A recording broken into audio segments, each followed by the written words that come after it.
peel back.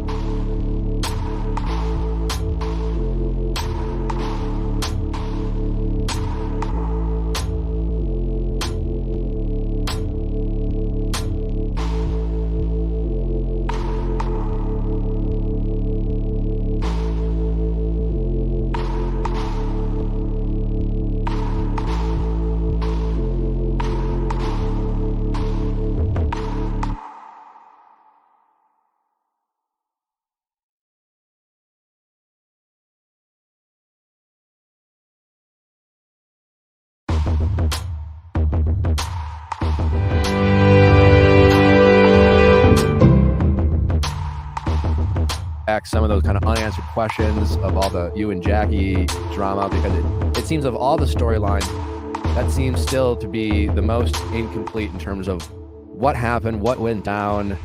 Jackie and Josh kind of chickened out when it came to the reunion. I mean, if nothing else, it would have been nice for them to at least zoom in live so that, you know, people could ask questions, but they had this kind of private one-on-one interview with Vanessa, which I don't know, kind of seemed lame to me. But anyway, so thank you for coming. And yeah, our hope is that we can just dive into all that and better understand you and go from there. Sounds good. Thanks for having me. Yeah. So as someone who went into the show, when you went into the show, when you decided to sign up for Love is Blind, why did you sign up? Like, what was your goal and intentions when you went onto the show? So it's funny because I had not seen Love is Blind at all. I'm not a reality TV person. Okay. The only reality TV I've seen was Justin's season. And even so, I halfway watched it, kind of fast forwarding to see him only. Well, you probably fast forwarded for most of the season because Justin, for a guy who was a runner-up. Some reaction shots. Yeah, that's about it. So, guys, we are breaking down Marshall's interview with Vile. It was a good interview, actually. He brought us about some real points and some stuff that I wanted to discuss. We're going to go break it all the way through. I think he spoke a little bit about, he spoke quite candidly about Jackie, her situation, but he did it in a tasteful and a respectful manner. And I have to respect that. You know what I mean? He did it in a very nice manner. So I ain't going to be mad at it. I liked the interview. It was good. We got some information. We got more out of this than we did at the reunion. But anyway, let's break it all the way down. So if you're new to the channel, like it, share, subscribe, click on that bell button for notification of the uploads. We appreciate you guys. Stay locked and stay loaded. Now, before we go any further, just want to let you know, guys, like this live. Let the nations of this YouTube people know that you like what we're doing right now. Okay, like the live. Like, share, subscribe. Click on the bell button for notification of the uploads. We appreciate you guys a lot today. Let's get into the video. Let's not waste much time. Yeah. But no, the way that it was pitched to me, I thought that it was the pilot season, and it was really interesting. You didn't do any homework before? The only someone's like, hey, season 4, Love is Blind. Well, they didn't say it was season 4. Oh, okay. They say 4. Right. And I went about 2 weeks of the casting process, and then that's when I was like, wait a minute, they're saying season 4. So that's when I started to ask questions. I asked Justin. Justin said it's huge, and then I took his word for it. And then I looked on Netflix and I was like, oh, okay, there's a season, there's another season coming out. Okay, this is a pretty big deal. And did you watch a little bit of that prior to going on? I did. Okay, I did about 2 weeks before going into the pods. I binged the first season and the second season. And what was your thought? I thought that it was exactly how they pitched it to me. I was even more excited to go. Okay. Yeah. What was your kind of preparation of getting engaged, getting married? Like, what was it? My first question is, how do they not know it's ready to is Love is Blind? You know what I mean? So I mean, was he chose? Because I don't think he addressed it appropriately, or maybe I missed it. Did they choose him? Did they enter his inbox and then he chose them?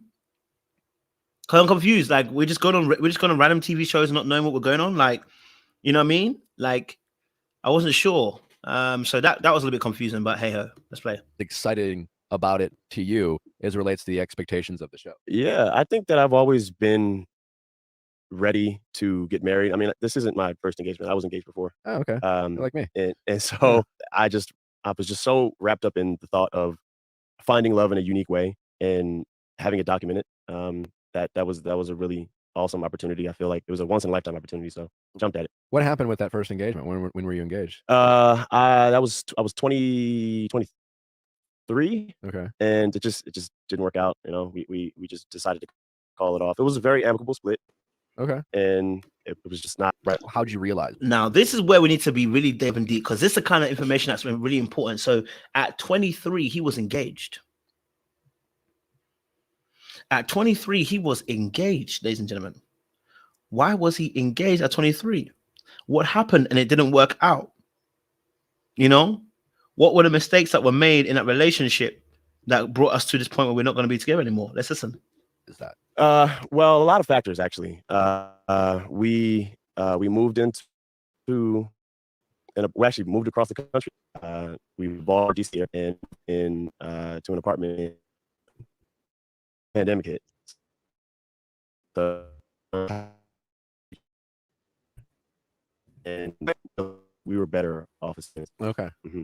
And was that a difficult period in your life? Because it's something like I first got engaged. Well, how old was I? 27, 28-ish? I don't know. For me, it was very difficult for a lot of reasons. But ultimately, I think the biggest reason was, I think as a young man, you have all these ideas of love, and I think all people kind of fantasize and have these expectations of what love's going to be like for them. Yeah. I'm only going to get engaged once, married once. No, I'm not going to get cheated on. We don't anticipate tragedy, I think, of any kind, usually as young people, and then we experience them. And so here you are, a young man, get engaged. I'm sure in the early stages it was very kind of intense and fun and exciting, and then it didn't work out. Yeah. How did you deal with that disappointment? What was that like? Actually, I wouldn't call it disappointment. I think that it was more a learning for me. Okay.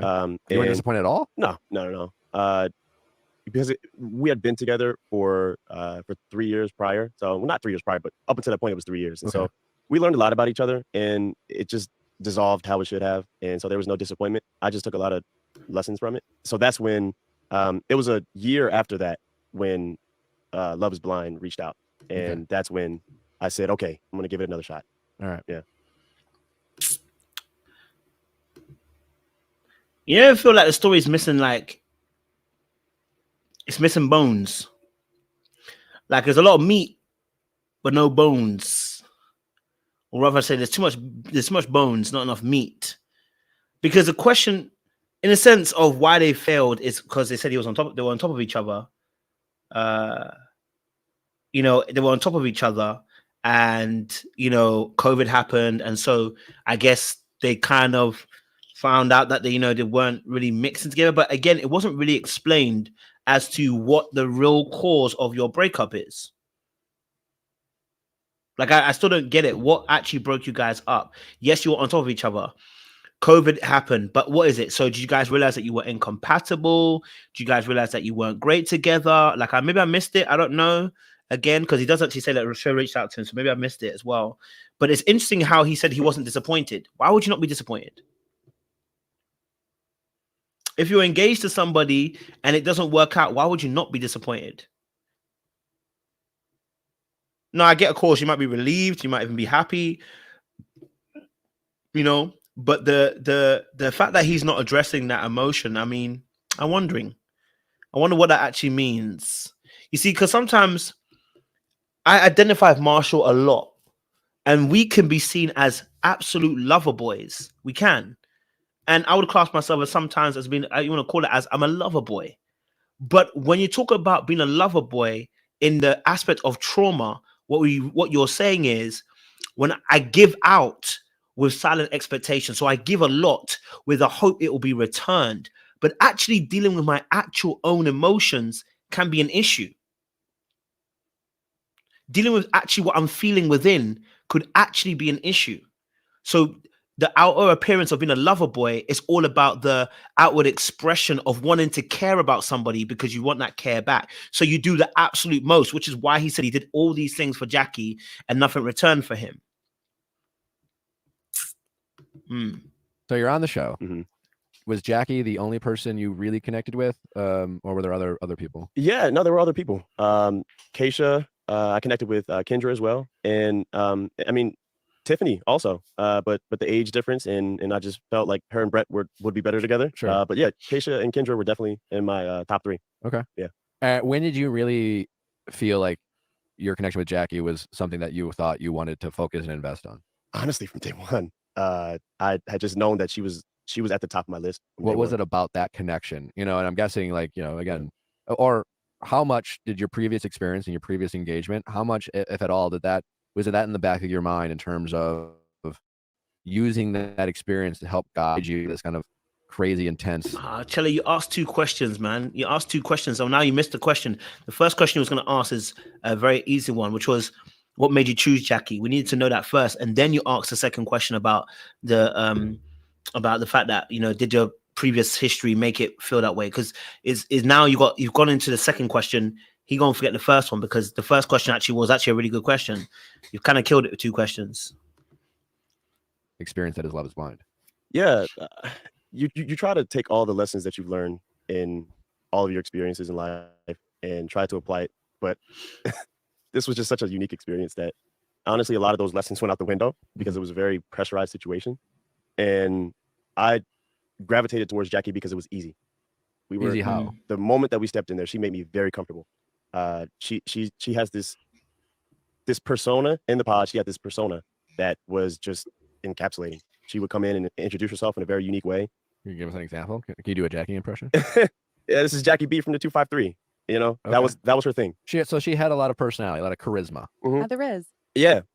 She had a lot of riz, and that's what pushed me towards her, and ultimately that's what captured my attention and took it away from the other women in the pods. What were some of the other things that you bonded over? You know, especially, you know, with these types of shows, we all know that there's just hours and hours and hours of footage that we don't get to see. Yeah. So what were some of the moments that maybe you and Jackie shared? And I'm kind of interested from your point of view. I'm like, obviously the relationship is over or whatever, but I think people want to put themselves inside of the pods, right? Like, what is that like? It's a crazy experience to not be able to see someone, and how can you possibly fall in love with someone you can't see, et cetera, et cetera. So after the initial charisma that is Jackie, what were some things, especially if you could shed some light on moments that we didn't get to see, that you were like, oh, that was just like a great moment. It really made me feel connected. It really made me feel like this is a person I might want to get engaged to. Yeah. If you've ever seen Dragon Ball Z, there's this thing called the hyperbolic time chamber. Okay. Where time just works differently in there. So you can spend a week in the hyperbolic time chamber, but it's a day out in the real world. That's how it felt in the pod. Sure. And we spent a lot of time. It was quality time. We didn't have our phones. We had no distractions. We talked about literally everything. And I feel like if there's anything that people should know about Jackie and myself, is that we come from similar backgrounds in similar cities. I'm from Baltimore. She's from Tacoma. I made a joke that Tacoma is like the Baltimore, Washington. And that's how we bonded, because of the similarities between the cities that we grew up in, and just her energy and my energy, I feel like matched in the pods. And that's how we bonded. Did you guys talk about like, and you know what, this is real. Look, and when you're getting to know people, you know, having similar energy and personality traits is absolutely, you know, it happens. And you know, it's so funny because there's one girl I was talking to, and I was like, you know what, we get on. We can talk, we can chill, we can vibe. But I'm bonding with you in trauma. This ain't gonna make a relationship. Do you know what I mean? You have to be aware. Like, I'm starting, and do you know what, sometimes it makes me think to myself, had I got married at 24, 25, 26, I'd have made the wrong choice. Me personally. I'm not saying that's everybody. I'm saying me personally. Because I really was operating out of a place of trauma. So like now look at it and I'm like, I can connect with people, so many different women. And when I'm real with myself and honest with myself, I'm starting to notice certain people that I'm bonding with. I'm bonding with you out of trauma. I'm not bonding you because I like you. I'm bonding with you because I tell you stories about my trauma. That's how we bond. Right? And we think we have a deeper connection than we actually do. We don't. Our connection is based upon our trauma, not our healed representatives. So, you know, as you mature, as you get more aware of oneself, as you learn and grow in the emotional capacity, you start to really realize, who am I actually bonding with that I actually bond with? Do we actually have conversations about life? Do we have conversations about our interests, our hobbies? Do we have conversations about finance? Do we have conversations about the government? Do we have conversations about our friends? Do we have conversations about sports? And do we have conversations about the books that we like to read and where we like to go? And do we talk about other things other than a majority of our conversations being about bonding over the trauma that we have? Do I have conversations with you more than just saying about, you know what, my dad did this to me? Oh, your dad did the same thing to you? Let's talk, man. You know, yeah, my dad did this to me and da-da-da-da-da, you know what I mean? And da-da-da-da-da-da. So we start bonding on those pains, but do we bond on anything else? Do I actually like you in the realest thing? Or am I liking you now because we are both seeing the same issues? your dad cheated on your mom. Okay, my dad cheated on my mom. Oh, my mom cheated on my dad. Your mom cheated on your dad. Oh, we are in the same boat. We need to connect. And of course, these are not fake connections. They are connections, but they're not ones for relationships. Oftentimes, those are things for times and for seasons. There are relationships that are for time and for season. You bond, you connect, you like, we have the same issues and trauma. We talk about it, we gel with Jack, but that's about it. That's about it. You know? So just gotta be aware of that as well, right? Like what you like in the opposite sex in terms of energy and how they are in relationships, because as we know, after the pods and you guys went to, was it Mexico? You know, things took a shift where all of a sudden Jackie started acting like, you know, you weren't meeting her expectations and was saying some kind of sounded fairly toxic. It's like it was weird. Like Jackie was the one demonstrating toxic masculinity, weirdly enough, you know. But that you know, the type of energy that she's looking for in a guy, you know, that was that was a nice way of saying what Jackie seemed to be articulating. Yeah, we definitely talked a lot about, you know, the traits that we want to see in our partner. Obviously, it's evident that that she didn't quite live up to what she had said that she was in the pods. What was the biggest surprise for you? Like, when was there a moment in Mexico or anytime after where you thought to yourself, this isn't the person I fell in love with? That's a very good question, and I would say that the biggest thing for me was just the very blatant personality shift. And Jackie had this very serious, all about a demeanor in the pods. And then when we got to Mexico, it was like she wanted to play. Like she wanted to have fun and get drunk in Mexico and enjoy the vacation. And that's not what it was about. Like if you go to the pool scene, you rarely see me because she's out having fun. And I'm like, do your thing, whatever. I'm gonna go chill by the grill, talk to the guys who are grilling good ass lobster, and you have your fun, whatever. And because I wasn't there to have fun with everybody, I was there to enjoy my time with her. Interesting. So what he's claiming is that he wanted a bit more unity in Mexico. He wanted a bit more them time, a bit more of connection, and them to get to know each other. But she was more interested in having fun on the trip in Mexico. Interesting. You know, very, very interesting that point to be made. And it wasn't reciprocated. You wanted to continue that kind of intimate quality time. Yeah. And we had that. I'm not saying that we didn't, but there were a lot of times where it was more about enjoying Mexico rather than enjoying our engagement. Did it feel like Jackie was there to vacation rather than like? I felt like she had a hard time delineating between the two, between having a vacation and having a romantic getaway. I mean, I think if he's honest with himself, the reason why he might have seen that in her is because she weren't feeling him from the beginning. She wasn't interested in him in the beginning.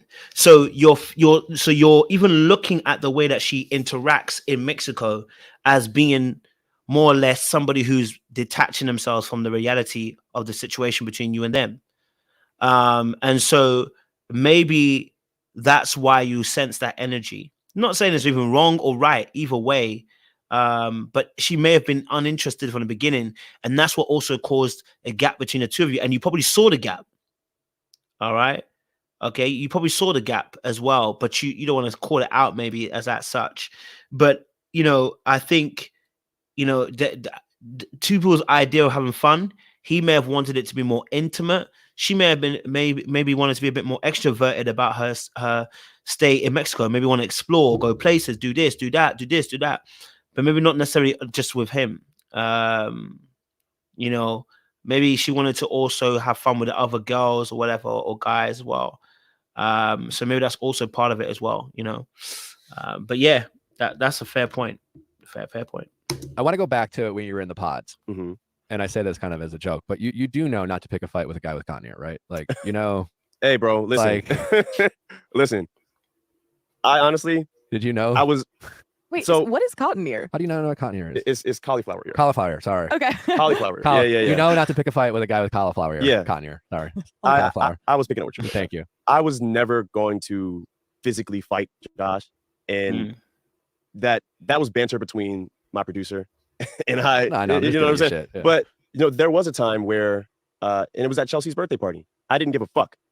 He was in my face, and I literally wanted to punch him in his face. He probably would have won the fight. I don't care, but I wanted to punch him in his face. Back in the pods, though, minus his shit giving, as much as the one thing where I didn't quite understand you, because for the most part, I really enjoyed watching you. I liked the kind of character you demonstrated, but it confused me why you were so upset with Josh in the pods. Yeah, because to me it was like, what did Josh owe you?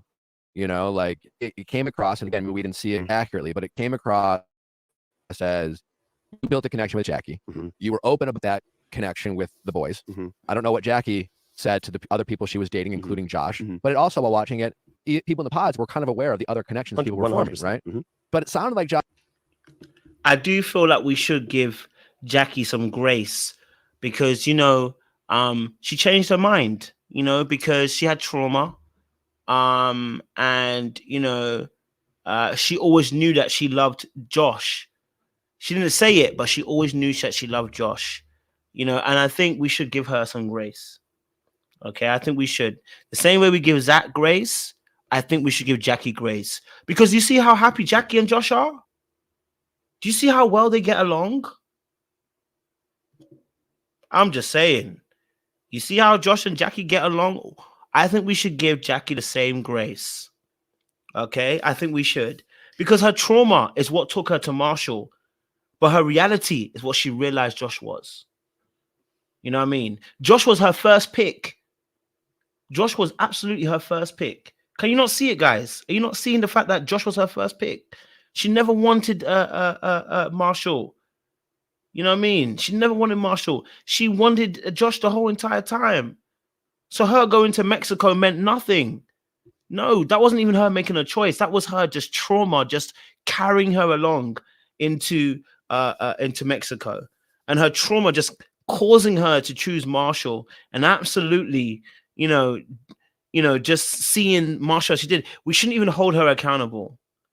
You know what I mean? We shouldn't even hold her accountable. We should just we shouldn't be saying anything about them. Look how happy Josh and Jackie are. It's a year later and they're still together.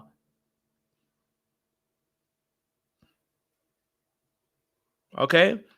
Now she wasn't abusive to Marshall. That's her trauma again speaking for her. She was scared of the reality of loving someone like Josh. Okay. You know, Marshall made her feel too comfortable. You know, Marshall made her feel way too comfortable. And that's why she had to go for Josh in the end. Y'all didn't see it.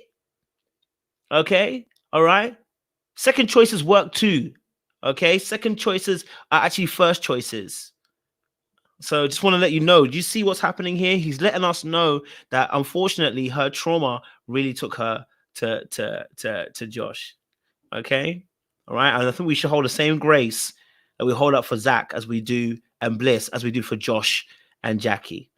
Okay. All right. So let's hold some grace for them.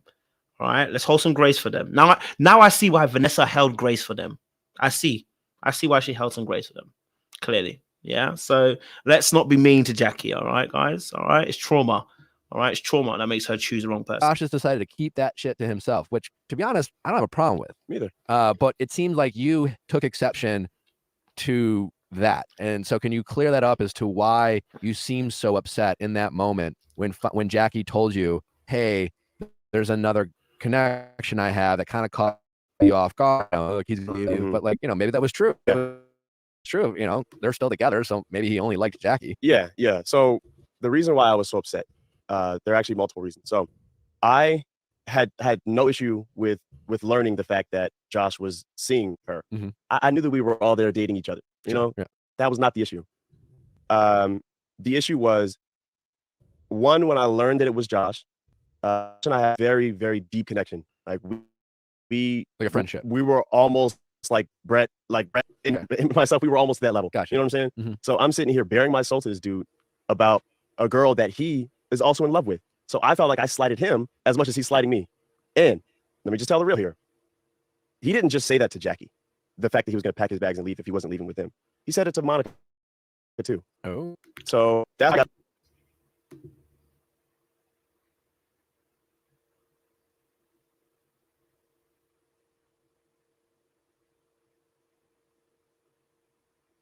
Wow. So I had to freeze myself like I was pretending I was freezing myself. Wow. So, oh boy, see, you see when it all comes out, and when it okay, let me not come on, voice not very strong, right? Let me stop. It's crazy, right? So we just literally just heard that Josh said the exact same thing he did to Jackie that he said to Monica.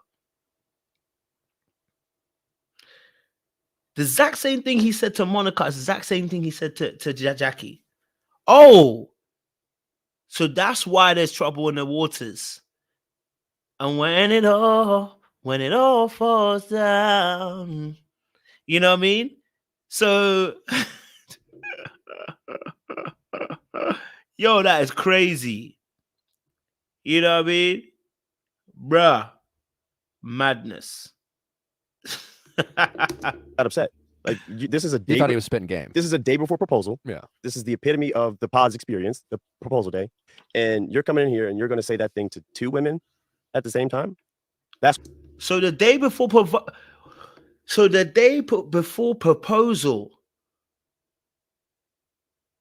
The day before proposal. This is where you're dropping bars about how, you know what?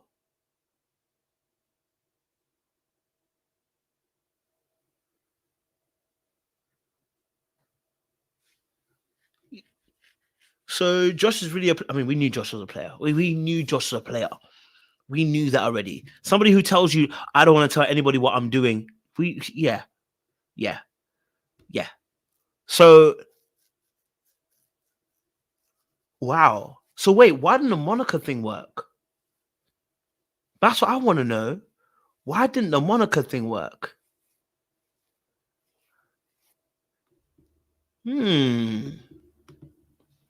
That is very interesting. Okay. That's why I got upset. But when I talked to him, and they didn't air a lot of it, when I talked to him, it was a miscommunication. He quite literally was just saying he didn't mean to cause any rift with anybody. He was just articulating himself the only way that he knew how. And so I was like, oh, okay, cool. I mean, I'm never going to tell you to not go after anything that you don't want. But I feel like you're going to get your heart broken because there's a very good possibility that I'm leaving here with Jackie. And now she's crying over here because she's torn and we're stuck in this thing. You just created drama. You just created a love triangle. Congratulations. Okay. And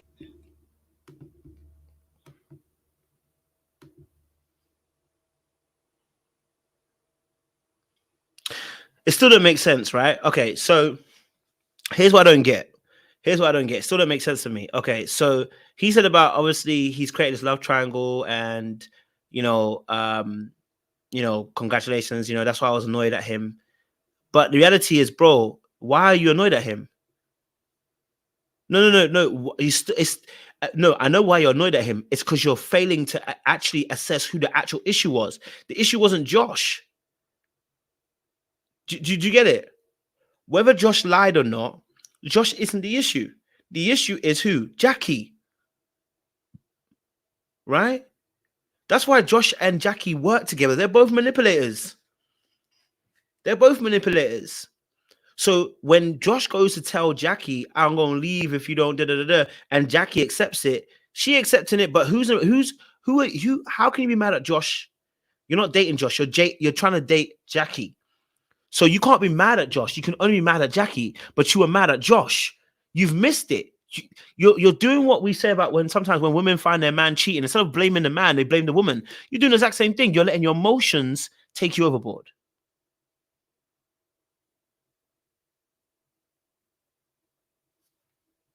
Do you get me? Absolutely, Jay. If they had never told him this, he would have never been that upset and never would have confronted him. But the reality is Jackie told him. Now, why would Jackie tell you? Because she was manipulating you, right? And I mean, we hugged it out after that. Sure. It was all good. Yeah. So yeah, they didn't really seem to show your friendship with Josh at all, which that makes a little sense. Honestly, up until a couple of days ago, I still had no issue with Josh, and now it's just like I don't want to be your friend, but I'm also not your enemy. So it's kind of yeah. I mean, Jackie's the one who, to me, seems to really have shown a lot of disrespect towards you. I mean, Josh, it's like he's just the other guy, so to speak. Yeah. Yeah, kind of collateral damage in a sense. Yeah. I mean, Josh wasn't in a relationship with you. I mean, the friendship, it seems like that you guys were really bonding, but it sounds like you guys realized that maybe. Wait, I'm sorry. Created a love triangle. Congratulations. Okay. And I mean, we hugged it out after that. Sure. It was all good. Yeah. So yeah, they didn't really seem to show your friendship with Josh at all, which that makes a little sense. Honestly, up until a couple of days ago, I still had no issue with Josh, and now it's just like I don't want to be your friend, but I'm also not your enemy. So it's kind of. But you guys weren't. This word "friend" is very loose. This word "friend" is very, very loose. Okay, just because we chat in the pod don't mean man a friend. You understand? Just because two men are black don't mean them a friend as well. Like doesn't mean anything really and truly. So I'm a little bit confused. I'm a little bit confused by the, yeah, it doesn't mean we're friends. So I don't know. That's a bit of a wild one. So okay. Yeah. I mean, Jackie's the one who, to me, seems to really have shown a lot of disrespect towards you. I mean, Josh, it's like he's just the other guy, so to speak. Yeah, kind of collateral damage in a sense. Yeah. I mean, Josh wasn't in a relationship with you. I mean, the friendship, it seems like that you guys were really bonding, but it sounds like you guys realized that maybe you weren't going to be friends anyways. Yeah, and from his point of view, and what he's told me is that he didn't say how he felt about Jackie because he didn't want to deter me from getting in my own way. You know what I'm saying? So now my thing is this: if he didn't talk, no, hold on, we have to deep this. If he's not talking about what connections he has, how the hell did Marshall find out that Josh said the same thing to two women?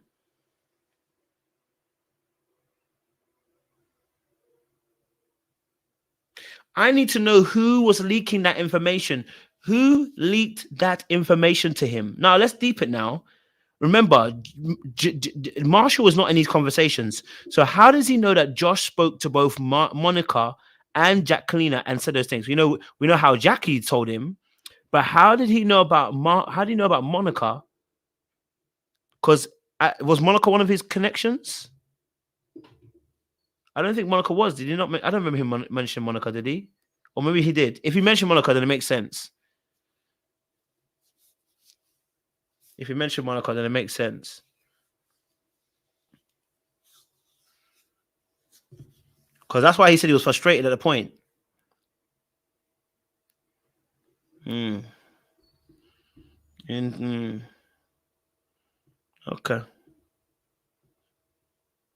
That's a madness in the dunya.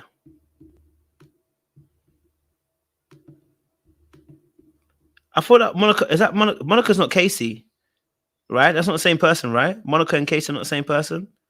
They're different people, right? I'm sure they are. I mean, you have a look at it, LIB season 4 cast. I'll look at it. I think Monica is different to to Cassia, but I'll find it out as well. So, do you believe that? When did he say that? Was that recent? Text message yesterday. So wait, what did he send you? He sent me a text message. What did it say?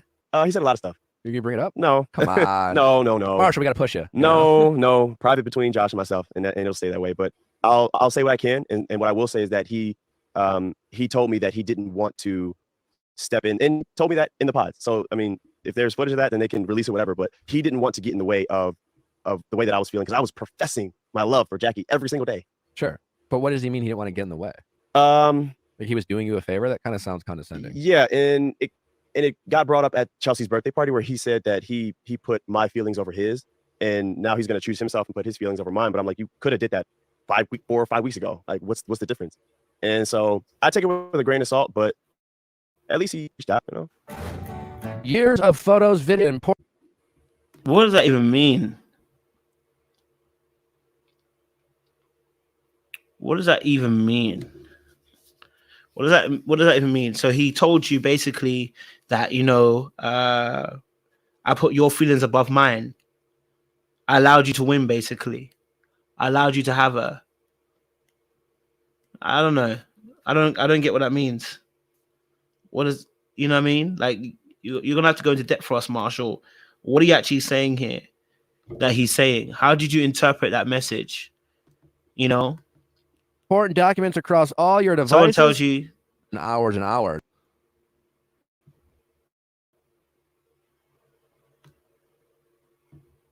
Go back.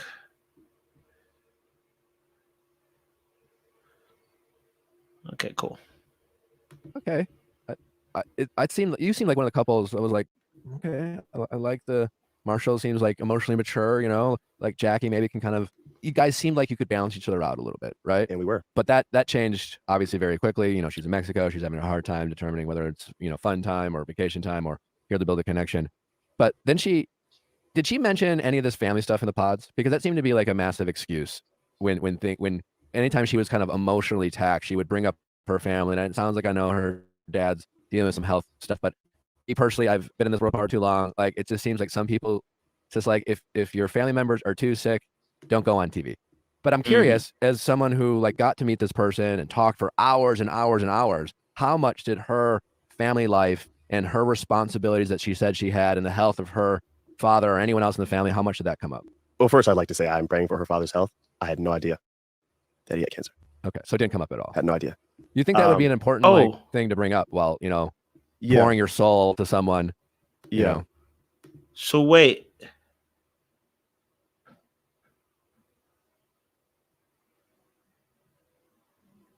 Her dad had cancer, but he didn't know because she never told him. I'm not even doubting her father had cancer, but you know, some people are not very good at being vulnerable. That's a big information to leave out. That is a very big information to leave out.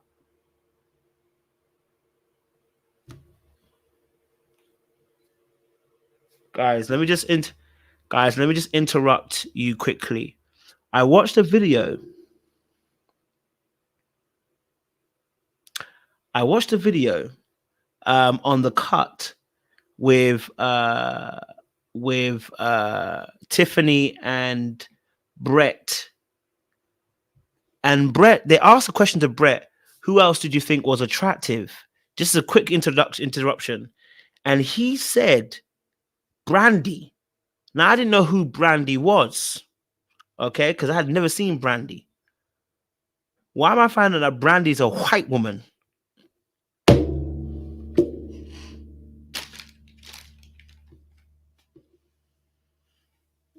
I never knew. I never knew. Wait.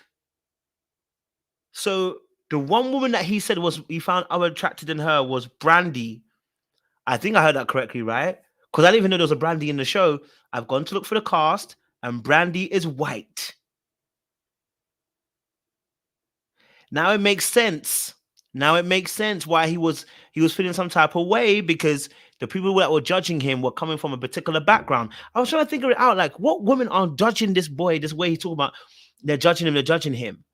You know, if you haven't seen, this is Brandy here, guys. I never knew she was even on the show. I mean, Brandy's pretty. Don't get twisted. She's kind of cute. I can't even lie to you. She's kind of cute, you know? But, you know, out of all the people, that wouldn't have been my choice. Okay? But as soon as I heard Brandy, I said, Brandy? I didn't know there was a Brandy on the show. This is Brandy B. Let me make sure it's not a second Brandy. Yeah, no, he's after her. It's Brandy. But, I mean, to be honest, I don't know. We didn't know if he meant when he saw her or, you know, or whatever.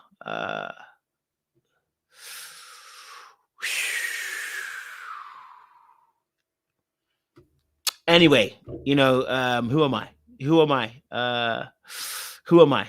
You know, sorry for the announcement, guys. Just wanted to, who am I? You know, oh,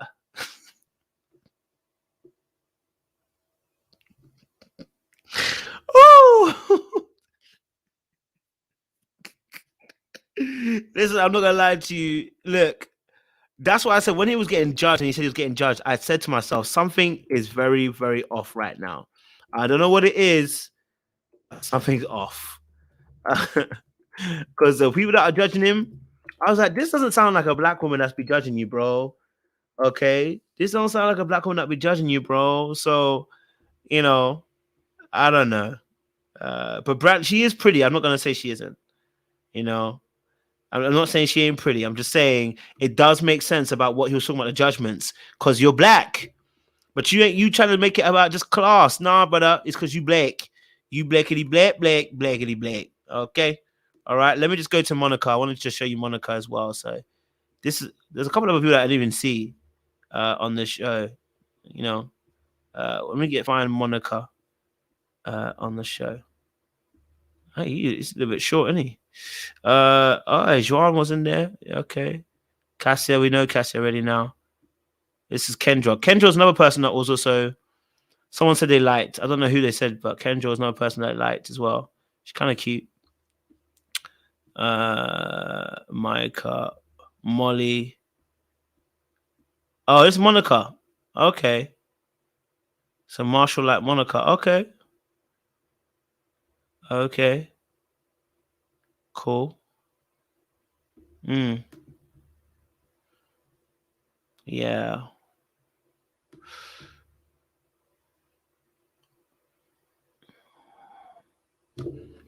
Anyway, there was just a little, just a little something. I'm not saying it's bad. I'm just kind of just saying that, it made a bit more sense. Just saying, it made more sense as to why someone was judging him in that moment. Like, I don't know. It just, yeah. Okay. Anyway, let's get back to the show. Let's get back to the show. Let's get back to what we need to get back to, which is we're talking about Marshall and his situation. So let's get back to that. Sorry for interruption there. I'm not sorry for this interruption, but thank you for joining us for that interruption. All right, let's get back on. People are saying someone's off with Tiff and Brett. I'm hoping for them to go far. I'll hope for them to go far. And I knew that she had an interesting relationship with her parents, but I had no. Hold on a minute. So that means So Monica that is Monica. Okay, so that means that's the woman that Josh was telling he loves her too. Interesting. Okay, I mean not love her, but he will pack his bag and leave too. Okay, interesting. Idea that it was that was that. That was. So did it feel like it, did you think it was she was kind of bringing it up after? Because while it was aired, quite honestly, it just seemed like she saw you, she met you. It quickly seemed like Jackie decided that you weren't her type. Mm-hmm. And all this love is blind. Is love blind? Can we build an action? Past the superficial. It sure seemed like Jackie doesn't think so at all. I think her demeanor quickly changed. She just decided, Marshall's not my guy, and then she seemed to bring up that stuff when it seemed to serve her the best. Did you feel that way as well? That's how it came across. No. I think that it was just her clarifying. I like to give people the benefit of the doubt, and she may not have wanted to talk about, I know she didn't want to talk about her family on camera, and it could very well be because that's very tough to talk about, her father being ill, and I understand. I'm a very understanding guy, which is also very wild. Yeah, but on camera, she doesn't have to tell you. But did she tell you? Okay, did she tell you off camera? That's the question. Don't worry about her talking about camera. I don't need to talk about it on camera. Did she tell you off camera? Because if she ain't letting you into her world about her family off camera, you already know something ain't quite right. Part of this whole thing is I've always been understanding. I've always been the one in her corner, and to be, a villain in her eyes, that's kind of wild. You know what I'm saying? Yeah, no, I would that's agree. wild. But yeah, I don't think that it was opportunistic of her. I think that it was just she had the opportunity to clarify, and it was her time to say, look, okay, I'm gonna come clean. My dad's dealing with some stuff. That was on me, not clarifying that in the past, but I'm clarifying it now. Done. And I didn't think anything of it after I saw it on whatever outlet published it. But she kind of low-key referenced it while you guys were hanging out. At what point? Well, I don't know. She like when the first kind of big fight that you had, where she's like, I'm just dealing with stuff, and like I have all this responsibility. I don't know, maybe, and honestly, I don't know if that was an in the moment kind of interview with producers or with you. It's hard to remember. I think you might be referencing a fight in Mexico, or not so much a fight, but her getting really worked up and feeling concerned about how this would translate once you guys both got back, and sort of mentioning family as one of the reasons she was worried about this. Were her reactions as out of the blue as it felt while watching it? Can you repeat that? Were her like emotional What you outbursts, heard. were they as out of the blue as Oh. they came across while watching the show? Because it came across on the show that she just decided to, like, out of nowhere get mad, and it came across as a lot of like sabotage, you know, where I'm just going to make this thing into a big thing because I want out, or I don't know what her motivation is, but it sure felt like it came out of nowhere. Partially. And I've been in those relationships, you know, where it's just like, what the fuck is going on? Like, you know, like, holy shit. Yeah. You're trying your best to, you know, be a caring and empathetic partner, but you're also just like, where is this coming from? You know, did it feel as chaotic in being there in person as it did for us watching? Yes and no. I believe that the outburst in Mexico, there were a lot of moving pieces to that, and there was a lot that wasn't shown. And so, well, the cameras weren't rolling when that started. And so the camera started rolling after she was already in her mood. And so that was a day of drinking, and Jackie was inebriated, and she got a call from her mom.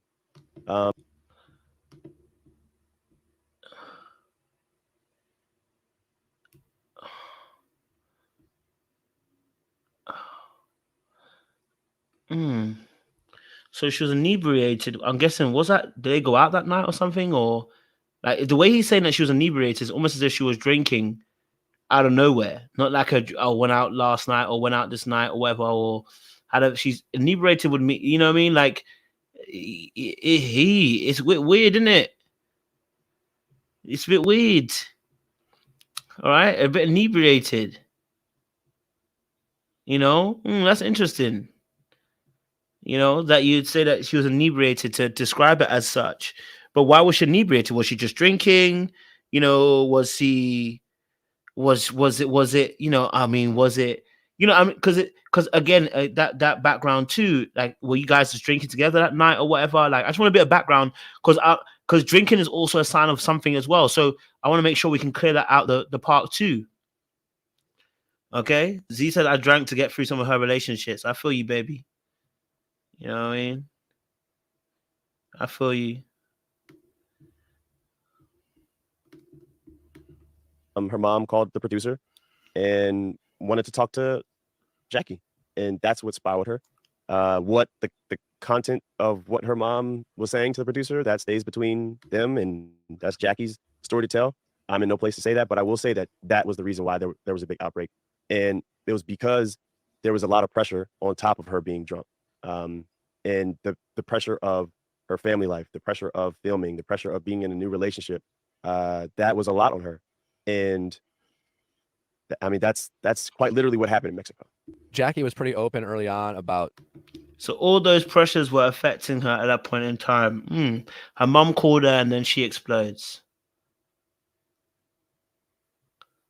Interesting. So her mom gives her a call and then it all implodes from there. We don't know what was said, but it all implodes from there. I wonder what the mom said. Now, remember, she told us that her family were not on board with this show. Right? Her family were not on board with her being on the show. I think, do you know what? I honestly do think there could be because he Blake. You know? I think it could be. There could be in a case, it could be that. I'm not saying it actually is, and I'm not even saying they're racist or anything. Again, it's very difficult for cultures to be open, and I'm not even trying to be rude about that. I want to be able to be aware of that, right? So I don't know. Maybe it could be. But see, we're Josh now, so as someone said there, isn't Josh half black? I don't know if Josh is half black, I don't know. But again, then if we say that, then you're right. Then Josh would then be, would that be fair to say about Josh? You know?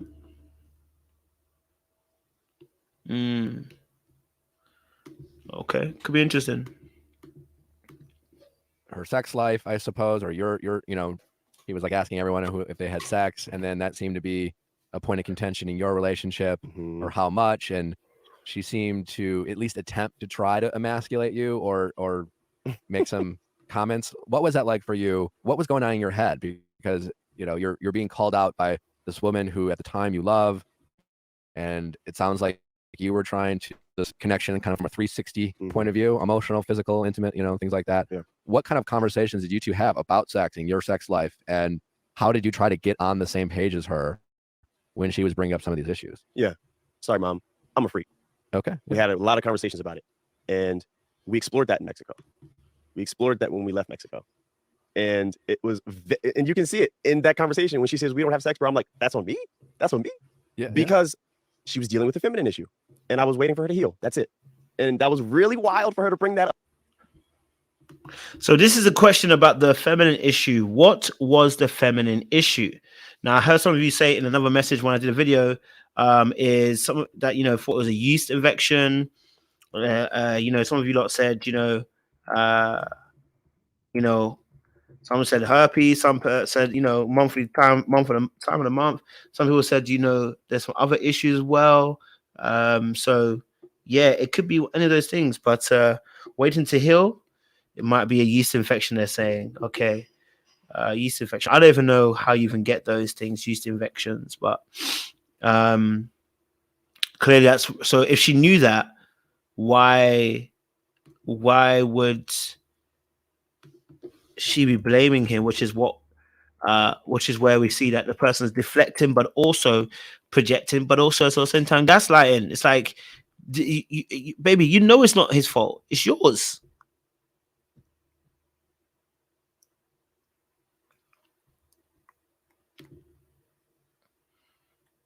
Okay, that's no one else's fault. That's yours. Just own it. It's no biggie. Antibiotics says antibiotics sometimes trigger it. That's true. Cycle does not need a healing period. That's very true.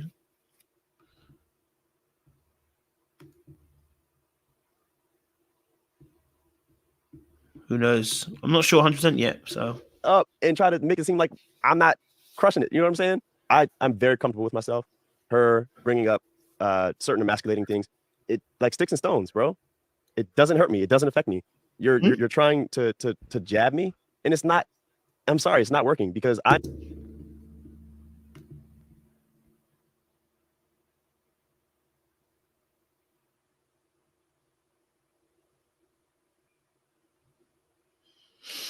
Brothers out here telling us that, hey, you're trying to jab me, emasculate me, it don't work. Nothing's hurt. Is he all right? Is he pretending or what?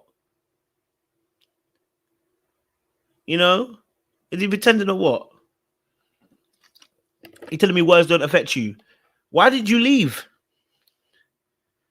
Huh? Why did you leave them for 2 days? Come on. See, he's not being honest about his actual feelings here. Come on.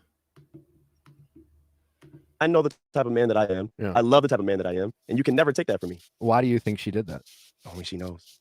Well, if Only you had to she guess, knows, why man. do you think she was trying to hurt you that way? Hurt people. Point blank, period. Yeah. Could you talk us through the timeline of the kind of fight that you had where at one point you left to take some space and then when you came back, she was packing up and just kind of like that back and forth? It seems like there were many different moments. Yeah. There was one night where, everything was great. We were going to bed, having a This good is time, crazy as fuck. joking, laughing, whatever. And then I'm getting into bed and she says to me, well, I threw you under the bus in one of my interviews. I said, oh, okay. What'd you say? Thanks for the heads up. Yeah. I was like, oh, okay. What'd you say? And she told me that that there were some behaviors that needed to change and that I needed to be more aggressive. And then she kind of just like asked me to just go in the next day and say on camera, I'm going to fix this and we're going to move forward. Like she asked me to roll over. And She asked you. This is the part I was like, yo, she a bit manipulative and she made sure that she was going to manipulate the situation, make it run in her favor. She's like, listen, I said some few things about you. I threw you under the bus. Babe, just back me on this. Just say yes to everything. You don't even know what you're saying yes to. You don't know what she said, but she wants you to be able to say, just say yes to everything. Yeah, she's trying to make you roll over and play puppy dog. That's mad. That's very, very mad to hear him say that. But yeah, that was crazy, man. She basically said, "Hey, I threw you under the bus. I said that you need to be more aggressive in bed," and then she basically asked you to own that. And you know what's wild is that she didn't even say aggressive in bed. She said that the day after she tried to clarify that she meant that she was trying to tell me to be more aggressive in bed. I thought she was telling me to be more aggressive as a man. Oh, okay. And that's why I said, what does that even like? What does that mean? I don't know. And that's what I'm saying to you. Listen, look, Jackie's a little player, man. Listen, Jackie's a little player. She will do something and then she'll play the damsel in distress. Help me, guys. Help me. I need help. Cover me. Josh, just go up in there and just say and cover me. Oh, I'm gonna hold on to Josh's arm for dear life and make it look like I'm in desperate need of help and I need saving.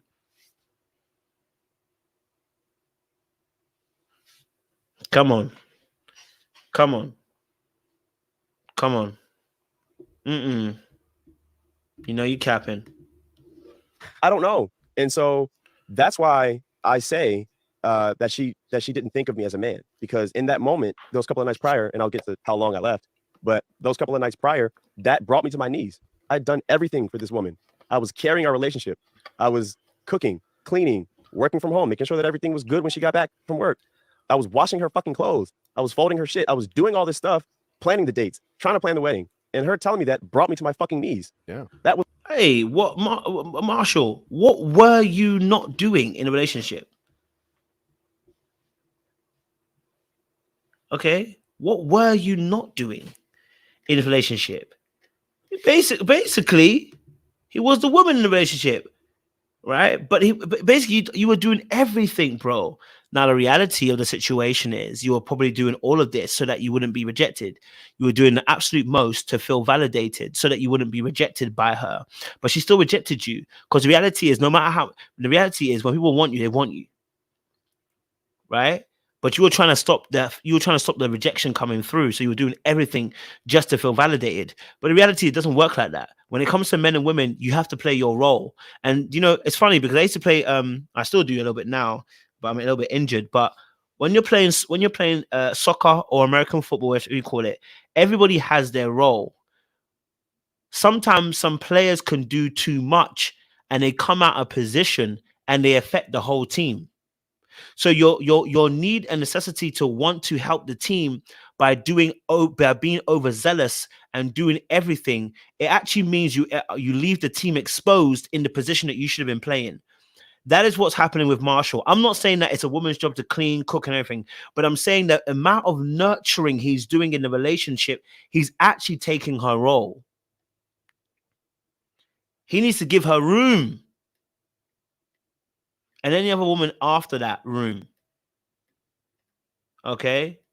All right. So I know that he wanted to make sure that he didn't get rejected. I think he overzealously did everything in the relationship that he could to save her, which is why the pancakes had to be done in the morning. Why he had to cook, he had to clean, he had to organize dates. He said he even at one point is preparing for, he's even organizing the wedding. Even the wedding you're organizing, sir.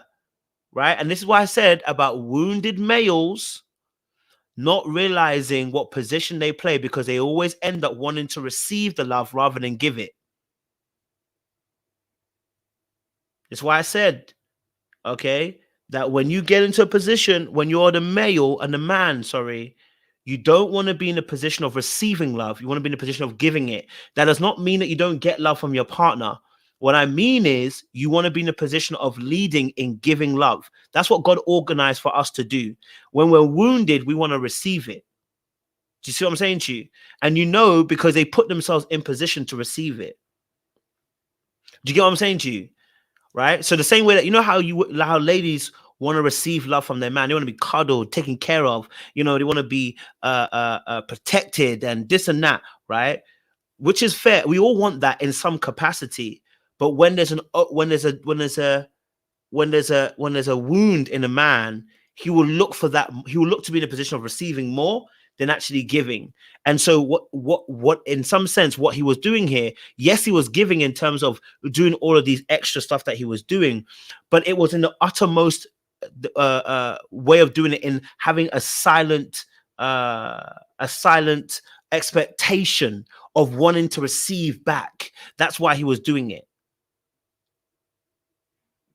You know what I mean? Right? So I'm not saying that he can't do things around the house. I'm not saying that.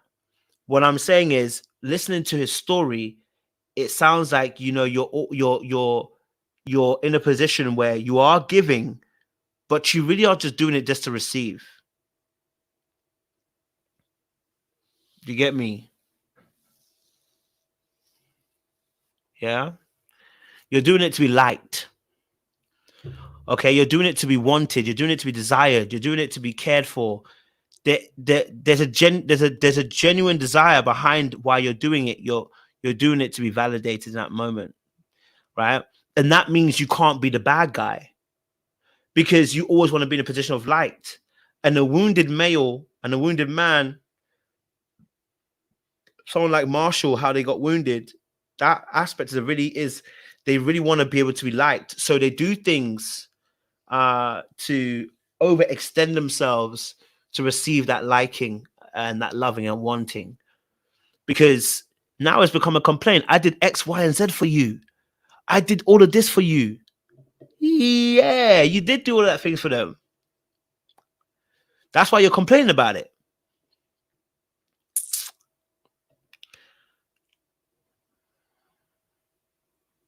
Right?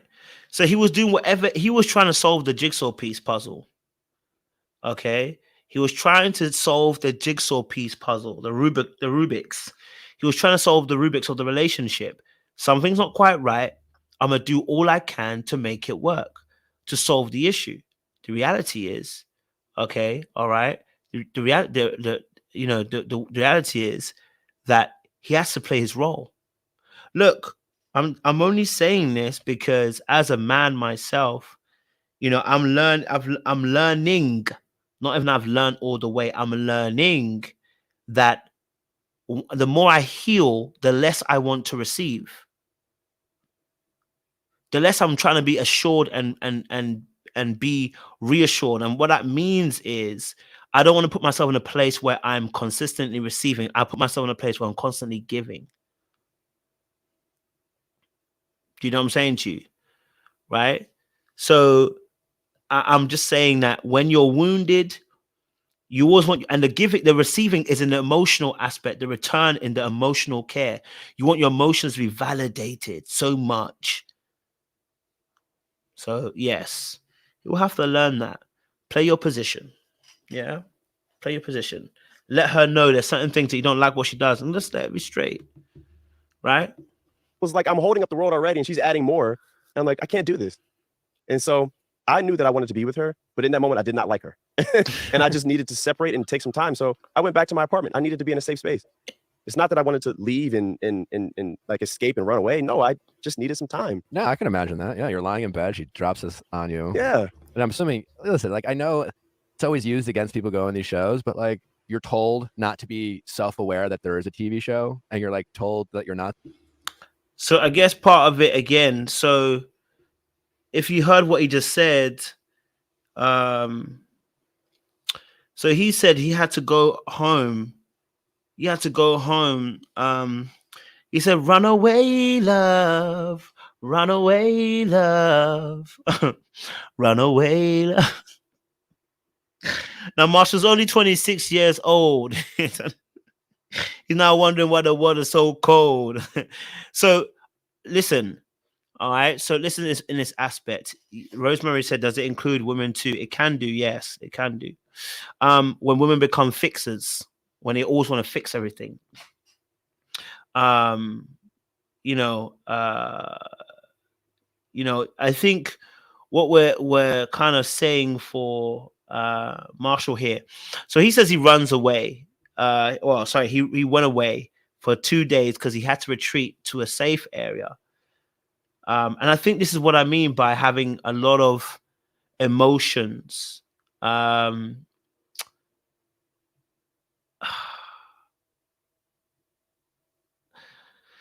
That's what I mean by having a lot of emotions and having a lot of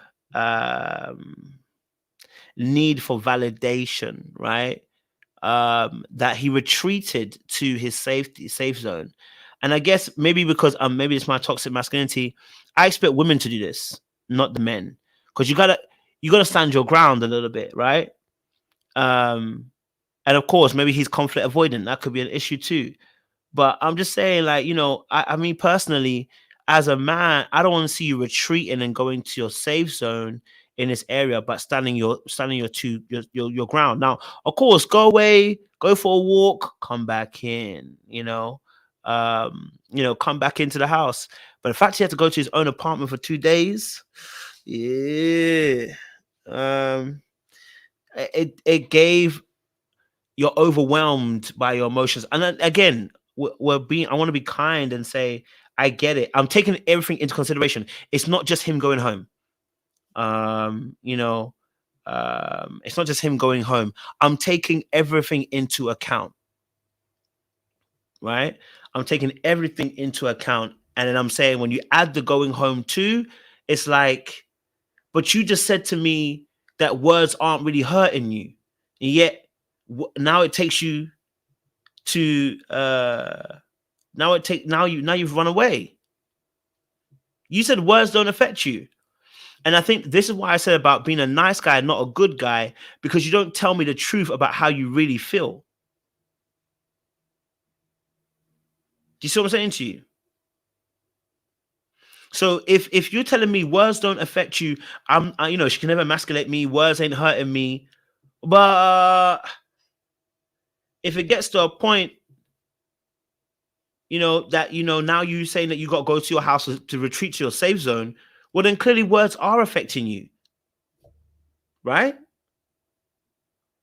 Clearly words are, and that's what I'm saying to you, talking out the side of your mouth and saying two different things. The reality is, okay, the reality is words do affect you.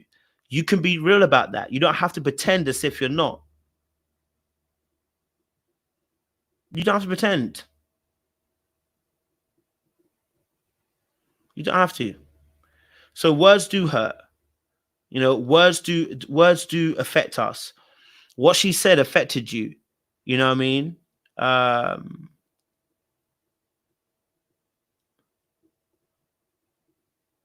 You know what I mean? So it's important. It's important to put yourself in a place where you can be honest about your truth. You know what I mean? Can be honest about your truth. Someone said article. I think if the article about BTS of Love is Blind and how terribly they are treated gives greater context of why the contestants are so emotional. Fair enough. Duchess NGY says you are really trying toxic, putting out these theories that you're putting. Not every male wants to be that person that is taken care of. Some people want to take care of people. No, okay, so I personally, Duchess, I'm going to tell you you're wrong in this instance. And I'll tell you why. When we're talking about Marshall specifically, it's not coming from a place of wanting to take care of somebody. We saw Brett want to take care of Tiffany. That wasn't toxic. We saw how Brett handled Tiffany. We saw how he allowed her to have her emotions and then just held her. That was him taking care of her. We saw how when she asked for the house, he said, I can go to a bigger house. That was him taking care of her, right? It's about understanding your position. And look, I used to be those people. Listen, let me tell you something. I from where I was, okay, from where I was to where I am now, I was similar to what Marshall was. I know what when you live in your emotions, how it becomes. I know how when you're on the feminine, when you carry so much feminine energy, how it relates to you dating someone who has probably more masculine energy. And so when I'm looking at Marshall, okay, when I'm looking at Marshall and how he handles things, I'm telling you for a fact, believe me or don't believe me, I'm telling you for a fact that the way he handles things, there's a lot of too much emotion going on with Marshall, and he has to curb it. He has to regulate some of that emotion. It's gonna end up him getting chopped up and killed. He's got a savior complex. So a lot of the wanting to help people is good, but when it goes too far, you put yourself in a savior complex, and all that happens is that you end up trying to fix people, and you end up becoming a build-a-bear-boo kind of man. You know? So I'm saying, you see, because oftentimes it's easy to spot in women that they're build-a-bear-boos. When we spot men, it's harder to spot. He's a build-a-bear-boo. He's a build-a-bear-boo and has toxic traits in him, just like Jackie has toxic traits. And I said it before. I said, listen, yo, people might not like it because they focus on Jackie, but he got toxic traits. He's a build-a-bear-boo. He's a build-a-bear-boo. You know, he's a build-a-bear-boo. And so when you're a build-a-bear-boo, there are certain traits that come along with it. Poor boundaries, a lack of being able to assert yourself. You know, you do way too much. You go over the top. You want to be validated. You know, as well. So don't misunderstand what I'm saying to you in the sense of, you know, men don't want to be taken care of, or they don't want to be appreciated. No, I'm not saying that at all. What I'm saying to you is when you live in the place of receiving, you find yourself in a place where you're not acting out your particular role as a man. You will receive. Trust me, you will. You will receive. But you need to be able to live in the giving. You know? So for me personally, when he ran home, I was like, yeah, that's a culmination of all the other aspects that are a problem as well. Okay. Now I know some people want to fight me for the Marshall thing. I know you want to fight me for the Marshall thing. The reality is I've done videos of Marshall over the course of the whole of this season. So when I'm talking about Marshall now, I'm talking about him from the past till now. I'm not just talking about what he just said here. I'm talking about from the whole entire thing, right? Because when you have that savior complex, it is because the reason why you have that savior complex is because there's silent expectations, right? You hold things up, you allow things to build, and then and then when it builds up, it gets to a certain point and explodes. Your words cut deep because when you're hurt, right, you allow a certain amount of pain, certain amount of cuts, and after a while, because you don't say anything, you blow up. Right? So there are certain traits that come along with that build-a-bear trait, or even some of those traits that come along with somebody who's not being really honest, who's a nice guy, not a good guy. And I'm telling you now, he's a nice guy, not a good guy. He hasn't learned it yet. He's still nice.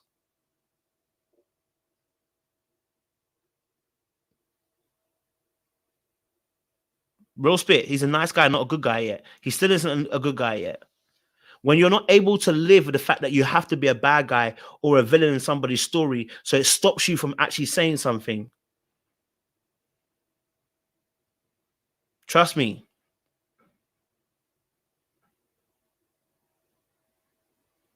Just saying. So, you know, I'm saying that because women intuitively know this, but they might not always be able to explain it. But when they meet someone like Marshall, if they carry too much masculine energy, that works. But if they carry a lot of feminine energy, Marshall becomes antiquated. It becomes annoying because he's trying to live in the same space you're living in. He's trying to take your role. You know? He's trying to live in your role. So it's not me trying to you know, hopefully not be trying to be toxic or anything. But it's me trying to let you know that you have a role to play as a man, and as a woman, she has a role to play. And of course, there are some levels to be fluid and everything like that as well. And just because we call something out doesn't mean we're saying they're the worst person ever. We're only talking about their behavior. Okay? We're only talking about their behavior. But I appreciate your contributions.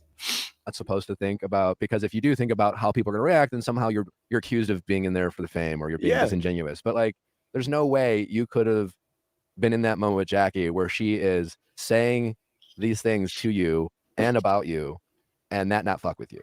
It was huge. Yeah, it was huge. And that was a turning point for me because the blinders went away. I've always been here with Jackie, but then when she said that, they went away, and I started to see a lot of shit. And Such as the fact that she, I don't think that she ever respected me as a man. And especially after the reunion yesterday, when she called me soft to Josh, like, come on, you always thought I was soft, and you just why did you accept my proposal? But anyway, that's a great question. Well, it's not. Yeah, it was mind-boggling to me that it got to that point. And you're very right about about being so hyper aware about how the public is going to perceive you before it's even edited. Yeah, and you're a human being. Yeah, and it's I didn't care about that. I was so hyper focused on our relationship. I could care about what I was saying in my interviews, and so, you know, I twisted some things. I said things because she didn't want to say things on camera. You know, I brought up stuff about my family that I didn't necessarily want to bring up, but the producers were asking for something. So like, hey, tell us about something, give us something. So I'm sitting there looking at her, and she's just like tight-lipped. So I'm like, okay, so my dad did this. Okay, so I was, this and that. You know what I'm saying? Sure. Again, when she said that to me, it brought me to my knees. And so I left for 2 days, and I told her, I communicated. I said, I need 2 days. I'll be back. I'm not breaking up with you. I'll be back. Did you leave lines of communication open or it's just like, hey, yeah, okay, my phone, call me. You can text me, whatever. Sure. But I just need to be in my safe space for a minute, and because I hadn't seen my apartment in a while. I hadn't watered my plant. My plant was dying. I have ADHD too. So like, if there's a lot of stuff that's going in my mind, like, oh shoot, I should probably take out the trash. Sure. Okay, I should do this. I'm just gonna go back home and like figure this out, and then I'll come back. Yeah, I mean, when you say it brought you to your knees too, because like, in a lot of ways too, watching you, like, you reminded of me of myself. And I don't mean this in any like, I'm older than you, so I'm just older. But younger me, like I think you're a really well-intentioned guy. It sounds like your character matters to you. You want to do the right thing. I remember myself as a young man, all those things, and I had blinders on too, because I wanted to be in love.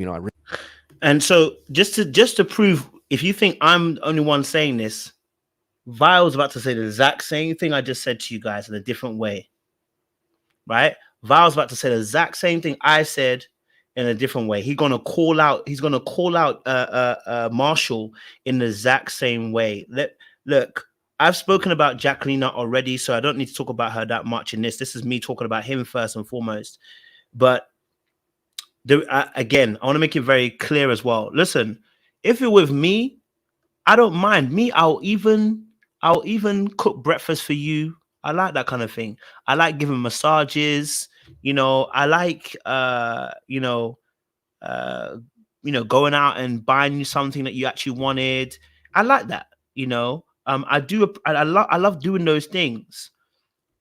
Those things are a part of my role too. And I'm not saying that we shouldn't be doing those things.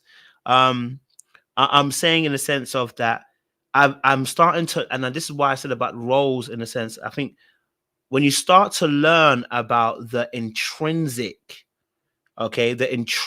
qualities that we tend to have, this might not be for everybody. There are different people have different fluidity, but the intrinsic qualities that both male and females want to have, there are roles that we end up playing, right? Intrinsically, if there is danger, we want the man to handle the situation.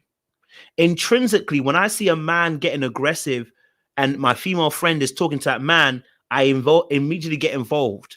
Why? Because I know how this can cause some issues, but I also know how men and men react and how women and men react and the roles that we play in those situations. So, we inadvertently play those roles. And when we've grown up in certain environments, you see, when you grow up in certain environments, you take on certain aspects of a role that may not be conducive for you when it comes to long-term longevity of a relationship, right? You will hear women oftentimes, we want to feel safe. How do they want to feel safe is a question we have to ask as men. What do we do that makes them feel safe? Okay. All right. So what can we do that makes them feel safe?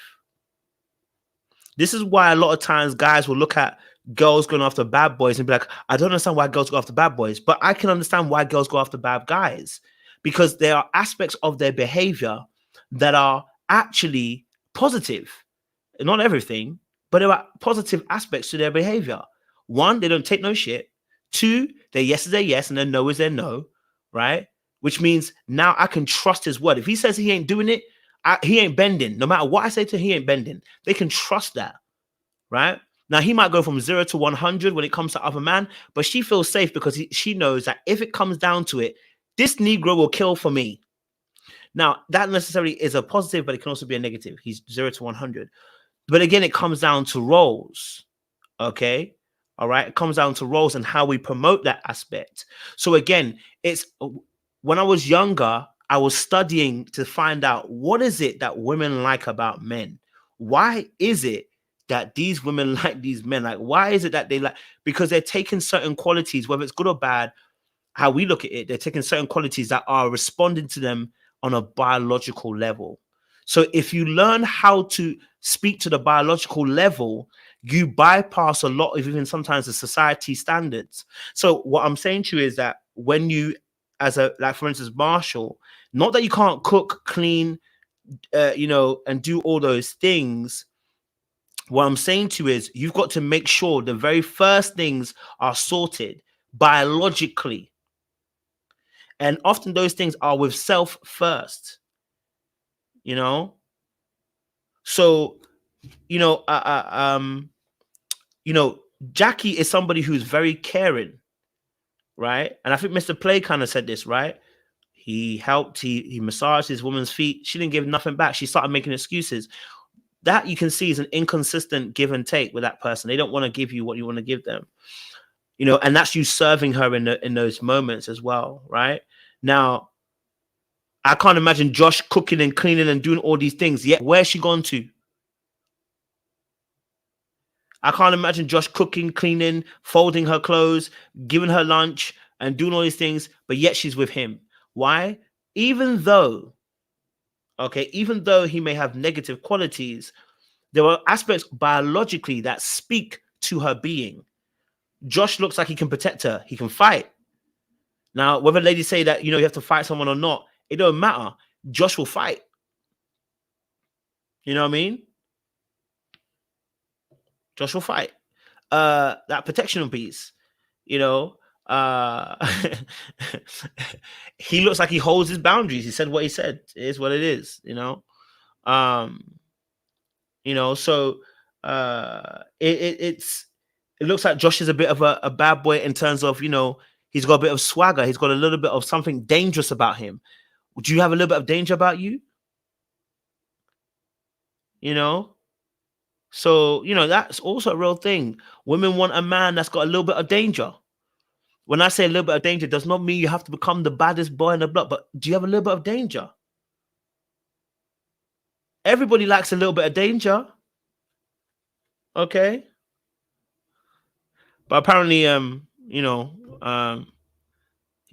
Marshall's packing, but that's another story for another day. Anyway, listen, this part's good. Really wanted to take care of the person. Mhm. I love taking care of the people I love. I still do. Yeah, Mhm. But I've had to learn how to protect myself, Mhm. and I've had to learn how to set boundaries and things like that. And I had to deal with my own toxicity in relationships of being that fixer. I think there was some honesty in your part when you blurted that out, where you said she looked like a project. But nevertheless, we'll get into that. But when she talked about the masculinity thing, or called you out, hearing you talk, I'm assuming that to you, being a man is a lot more than just being the aggro guy out at the bar who's willing to pick a fight with anyone who might glance at their girl and things like that. Mhm.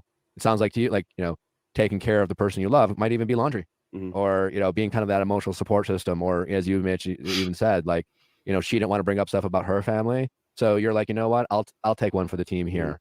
And I'm guessing for you, in your mind, you're like, I'm protecting the person I love, I'm taking care of the person I love, I'm going out of my way, and I'm doing all these things.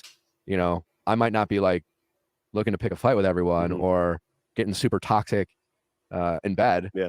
Did that make you doubt at all? Those 2 days where you thought about those things, did that get in your head in terms of, because as a guy, when we get called out by women, sometimes it can fuck with you. It can Mhm. be like, well, should I be more aggressive? Should I be more aggro? Should I be, should I puff my chest out more? Mhm. Did you? The reality is, and I'll say it again, just so I can clear up my conversation. Look, when I say danger, what I mean by danger, sorry, let me clear that up so that people don't misconstrue what I'm saying. When I say danger, it doesn't mean go out in the world and fight the police. Okay, I'm not saying that. Okay, when I say danger, it means mystery. Okay, where's the mystery? And I'm not. That's not. And again, that's not every single woman. But if we just take a general aspect, what is your mystery? What makes her go, that's different? Like, what is it about you? You know what I mean? So if she's already figured you out, the game is done. You know what I mean? For a lot of women, the game is done. They figured you out and they know it. You know, they know about you. You've conquered you already. Crap, you know, I've conquered him already. You know, so no, we're not asking for the madness. What we're talking about is what makes you a different. What's your USP? What adds the danger to you? The danger is not necessarily that you're going to cause police to. What's the mystery? You know, what's the mystery? Do you know what I'm saying? What's the mystery? Like I said, it might not be for all of you. So, Sigalawen done. You know, I may say it right. You know, a little bit of danger, a little bit of mystery. Okay, all right, a little bit of danger, a little bit of mystery. Something about you. Look, the fact that Josh even fights adds some danger. Yeah, that adds some danger. B Lake said stability is a mystery. It's not. I'll be honest with you, it's not. It's not, because when we talk about dark and see, you don't want to go deep now. Let me go deep now. Most of us like some aspect of dark psychology.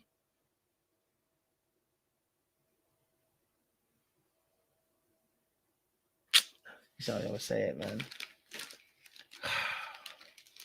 This is why men are marrying boring women and then they end up cheating on them. Look, most of us like some aspect of dark psychology. We like things that has a tint of darkness to it. Let's be real. Let's be real, right? Look, I hate to say it, and this is why when you're in, and that's why I always take school as an example as what happens in real life. We need just a little bit of darkness in there, just a little bit of darkness in there. All right. Now the darkness comes in different forms, right? But the reality is, even when someone, for instance, let's say, for instance, right? Let me say, for instance, right? Someone doesn't have to be necessarily rude, but they might have a little bit of rudeness in them, right? Both men and women tend to flock to that person. Just a little bit of rudeness. It doesn't have to be they're always rude, but just a little bit of rudeness. Just a little bit of rudeness. You know, a little bit of rudeness. There's a book that's written, said, why women love the B word, right? There's a reason. And just a little bit of that, just a little bit of madness. You just need a little drop. Dip, dip, just a little bit of a drop, right? That little bit of a drop, dip, in there. Okay, it's just the chemical X that makes everything nice. Now, some of you are saying no, then it's not for you. I understand. Not everyone is like that. So not everyone is like that. I'm talking about the majority of us want a little bit of boop, just a little doop in there, right? So I'm saying not necessarily it has to be rudeness. I'm saying anything. I'm talking about something that's dark. You know, sometimes even his confidence, that might be borderline, a little bit of arrogance in there, right? That slight little bit of arrogance in there. Doop. Yeah, it's a little bit. Doop. Just a little dash of it, because nobody's perfect. So that little edge, I thank you for the word, a little edge, a little mystery, a little darkness, okay, a little danger. It's what makes us all feel comfortable, right? When you're too perfect, people don't want to be around you because nobody's that perfect. That's scarier. In fact, when you're so perfect, you're scary, because we know in life, nobody's that perfect.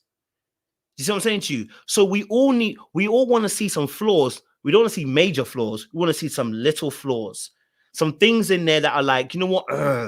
He makes me a little bit irritated at that point, or maybe a little bit angry. But you've got to drive an emotion out of me. You know, a little emotion out of me. Okay, so when I say a drop of darkness, we're not talking the person is in a bit. No, just a little bit of dash. Okay, a little dash. Okay, just a little dash. You feel me? Yeah. So I'm just saying that's what creates the aspect of some strong pull towards that person. Sometimes the danger, look, even someone's physique presents danger for somebody, right? A man that is strong enough that could literally kill you with his bare hands, but also protect you with the same hands as well. It's a sprinkled dash of danger. Oh, to know that your man can fight and knock a man out, but with you, he's no longer Hulk. He is Bruce Banner with you. A little dash. Just a little dash. A little dash. Yeah, it's a little dash. It's an edge thing. Right? It's just an edge thing. All right. So I know a lot of people don't want to agree that because we all like to think that we like angels of light. And I hear you. But as I've studied and looked at people and seen what people tend to attract.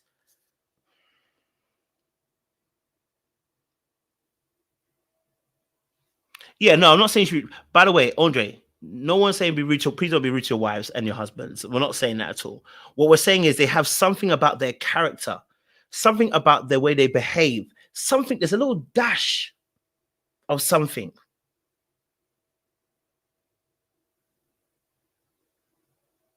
It's a little dash, you know? No, that's not what I said. And I've been very conscious about what I've said.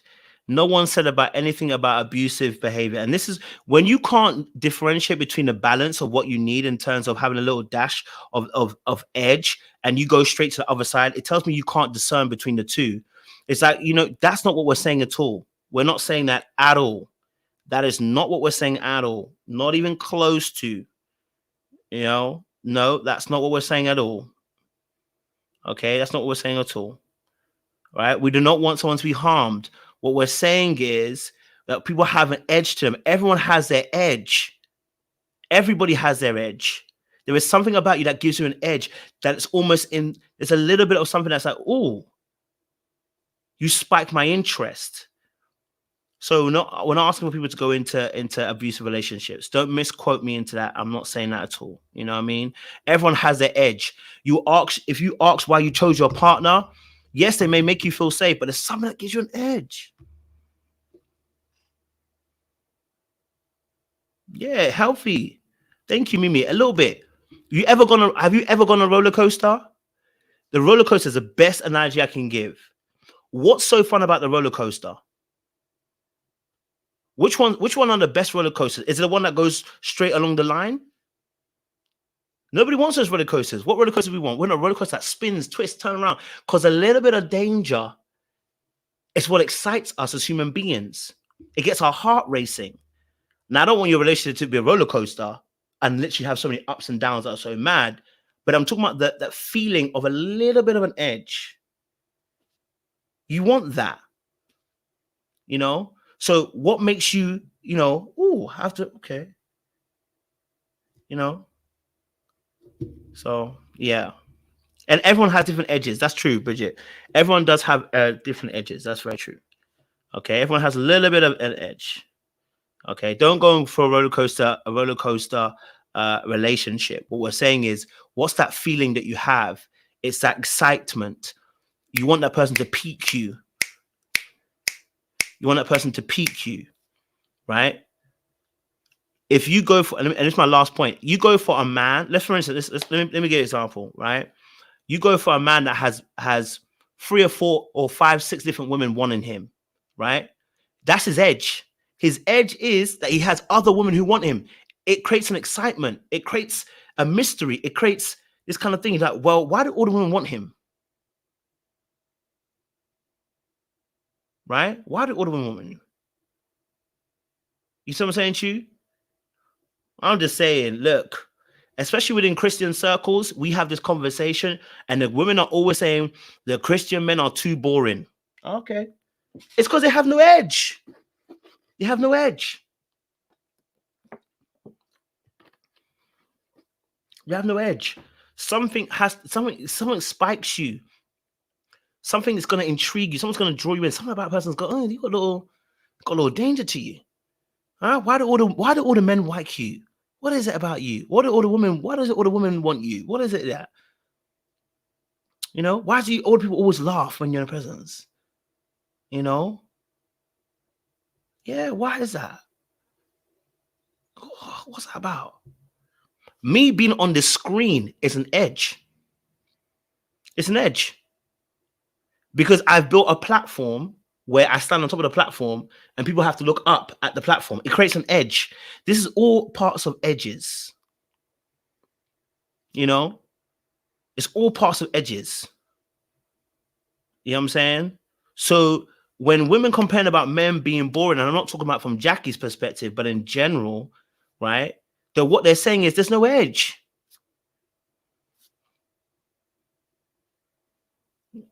Anyway, you know.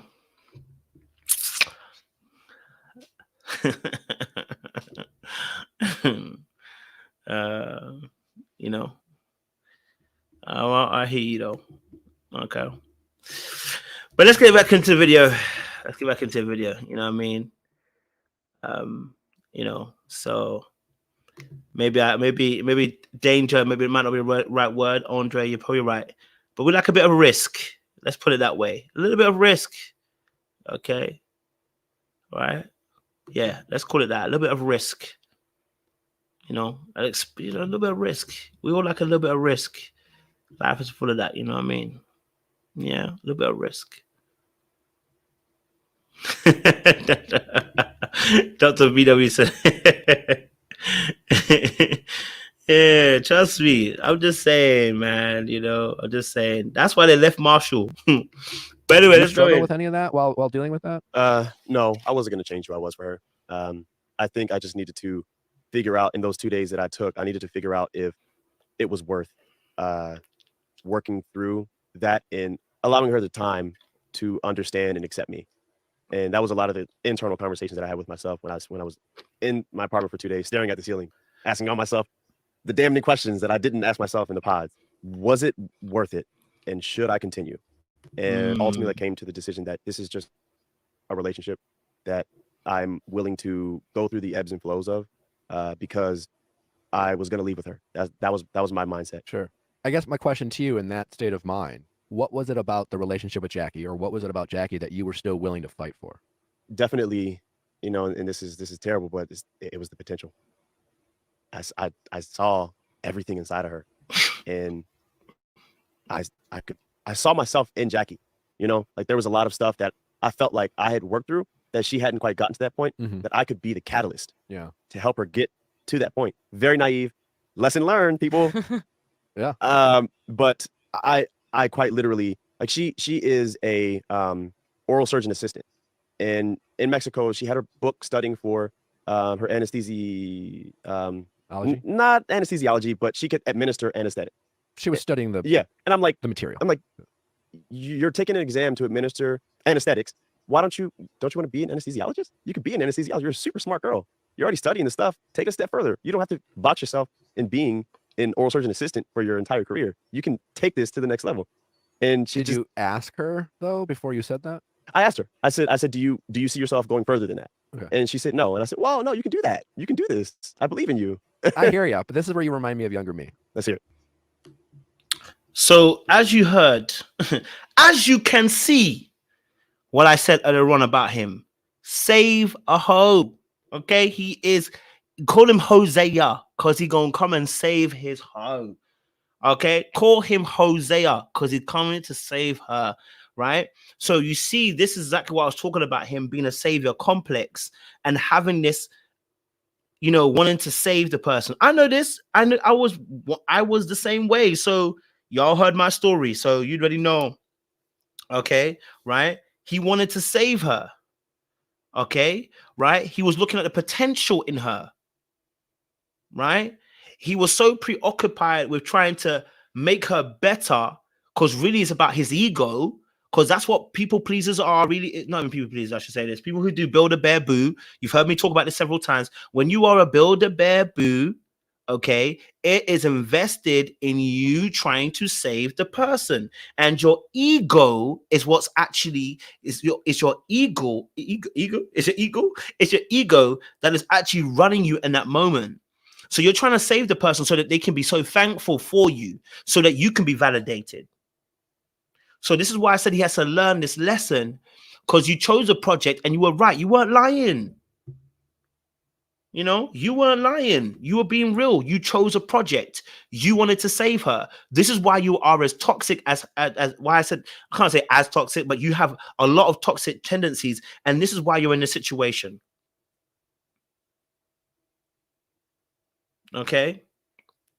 So in reality, you know, in reality, like I always say, both men and women do this, but we often see it in women than we do in men. And so it can be very hard sometimes to spot those men. But when they do come up like this is how they look. This is how they look.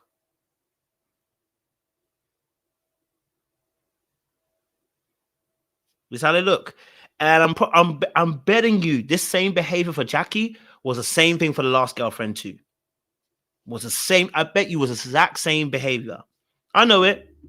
Which is why you ignore the red flags. The reason why you're ignoring the red flags is because the red flags are actually what draw you in.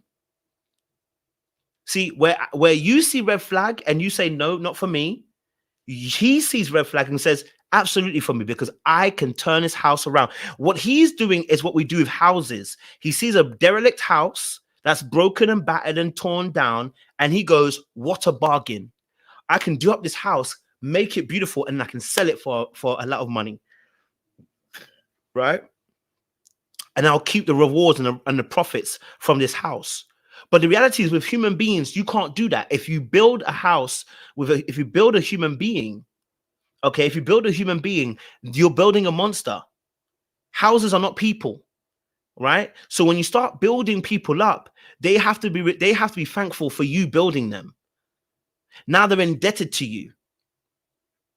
And now they feel like they can't be free to do whatever they want to do, because you're going to always remind them that, hey, remember, if you do something I don't like, remember, I'm the one that brought you here. Right? Remember, I'm the one that did this for you.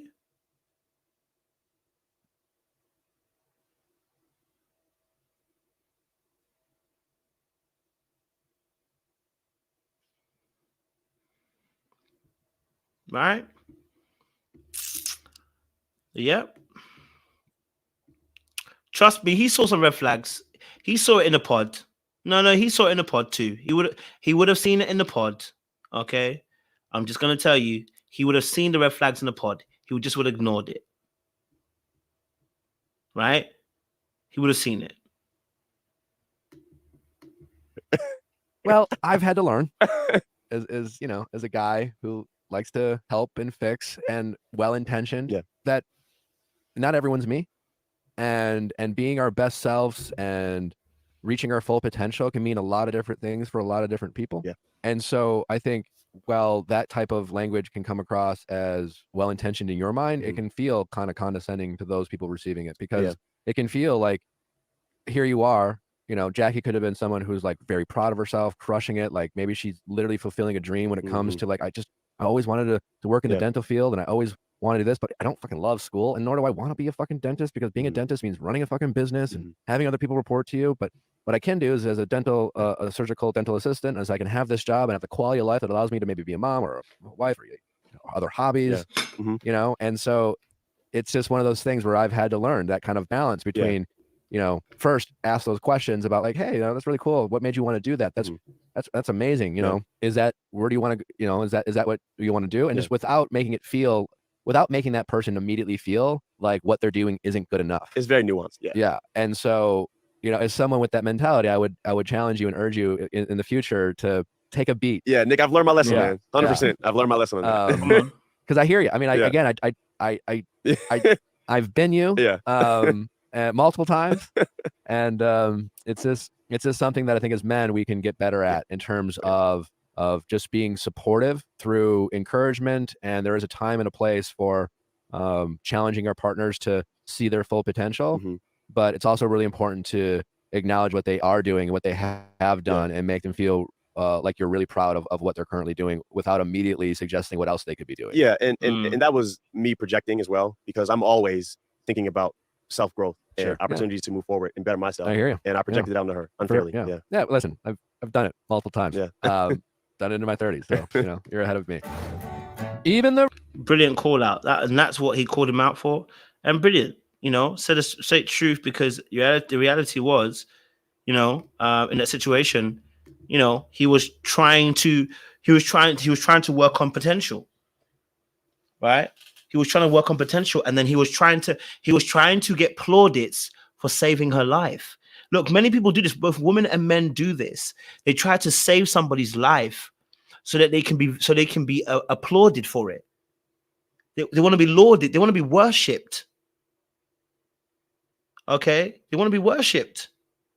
So when you say you want to be the catalyst for that person, I don't want to be the catalyst for anybody. I know because I know what it's rooted in, right? I know what's rooted in. When you're trying to buy into potential, not what the person actually is. You know what I mean? You're trying to be applauded and lauded for saving them. Right? That's where the problem lies with you. So that's where Marshall was doing, and that is why he chose Jackie. He chose Jackie because out of the rest, that was the biggest project, or probably the most viable project out of all of them. He saw an opportunity where he could be lauded and worshipped and appreciated for the work that he does. He can make her into this big ass, she help her grow, and she'll be so thankful to him. Oh, I'm so thankful for you for helping me and letting me be better. Look, I'm telling you, because I did the exact same thing. Precisely the exact same thing. I had the same mindset. When I first got saved and gave my life to Christ, I didn't realize I had that in me so deeply. And I did it with women. Listen, I'm gonna be real with you now. Look, I got an edge, so you just gotta let you know. But I was a bad guy. I was a bad guy because I had rooted in all my ego and self. You know what I mean? Because when women were like, okay, I'll be like, all right, I know the word, I can teach the word, I can break down the word. Okay, right? All right, cool. So when women are asking me like, oh, like, what's your thoughts on this? I'll be like, all right, cool. I can teach you whatever. I can break it down with you. I'd want to be in a place where I'd save that, where that person is doing better in their faith, so I could get the plaudits from it, right? But it'll be masked with, I just want to help people. But when I really went deeper down into actually unearthing, when the Holy Spirit is asking me to look deeper, why are you actually really helping people? And I start to look at it on a deeper level, I realize a lot of times it's because I want to feel better. I want to feel validated. I want people to sing my praises. I want people to lift me up. I want people to celebrate me. So it was not rooted in pure love in terms of why I'm helping people, or moved by compassion. There was a lot of darkness within it as well. That was pushing me to be in places where I'll be like, all right, let me help you out. Right? Let me help you out. I want to help you out. I definitely want to help you out. Of course. And majority of the time I did this with women. I'm just gonna be real to you. I'm not gonna lie to you. I can't lie to you. I can't. I'm gonna keep it real. Majority of the time, okay, all right, was with women. So I would study the word of you, pray with you, and then you hear like, oh my days, like thank you so much. I just wanted the plaudits, bro. You know what I mean? The ego was absolutely on full blast. The amount of time God had to chastise me, but I remember one time, oh, I was on fuckeries. Oh, man. I was on so much madness in a day. Hey, yo, hey, manipulation.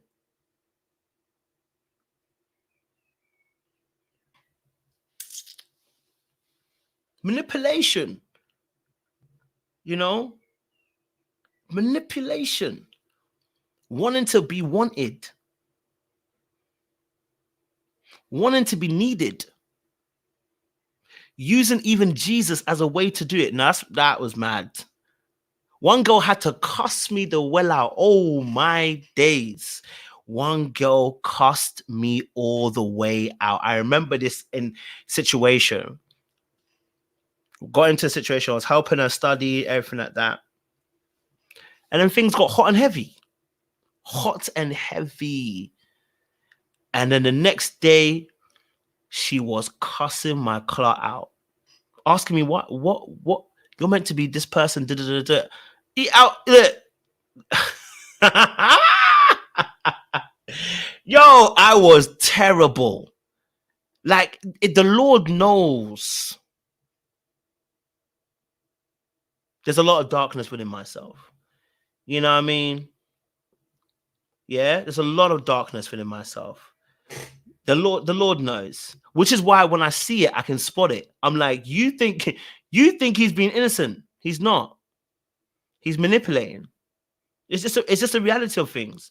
You know what I mean? Of course, when you're young and everything like that, but that for me is not an excuse. I was still moving mad. And she cussed me all the way. I remember the call. It was a cussing and a half. And at the time, I couldn't even fully take it because I was like, "Are you nuts? Are you right?" Get out of here, man. But I was wrong.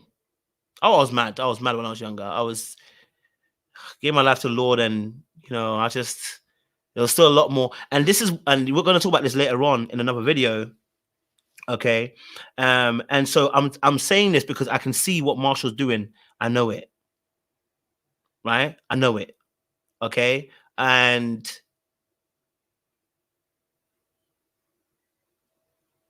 just hoping that your niceness will be enough to get people to like you. Number one, putting yourselves in a position of power to take advantage.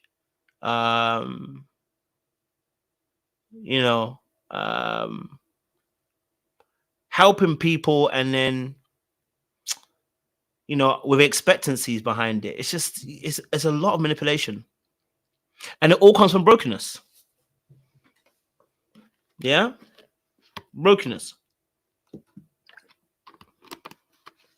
So I'm very much aware. Listen, you have to understand as well, like, you have to be aware that all of these things have power. So for instance, okay, like you being a nice guy is a form of power, because when you end up being nice to people are like, the world is a very cold place. So when you be nice to people give you openings and doors to walk through.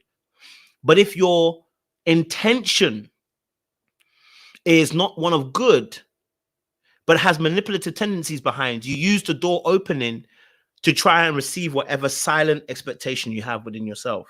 And that's where the manipulation usually takes place. You get what I'm saying to you? So if I'm very good at prayer, I know women are going to reach out to me, because this is what Derek Jackson's situation is, right? And this is where it becomes so difficult as men, because when you start reaching the top of the pinnacle and start reaching the top of the mountain of where you are, this is how it can easily get into that place, right? So you could be literally a prayer warrior, you could be a prayer warrior, and people are going to reach out to you because you pray hard, and they're like, I need your prayers. But that's also the same door that they walk through. That can also be the door of manipulation. You know what I mean? It's why you have to be very careful, and one has to be aware of their own darknesses and their own faults. So yeah, listen, see, Rosemary, you spotted it. the way he secretly takes, he revels in being able to say, oh, I didn't want it. I had to give it over to, you know, Brett. Brett had to know that it was that thing. You almost have to, do you know what I mean? Right? That is a part of that issue. Look, I have spoken to some people concerning their relationships and marriages. And look, I don't mention it to anybody else. If I help somebody save their relationship or their marriage and they've told me that I've helped them save it, I don't tell anybody else. I don't make it an issue. I don't say it out loud. I just don't. I don't say it because I know if I give an opening, that's where the arrogance comes in and the pride comes in. And it's going to be like, you know, I helped this person. Keep quiet.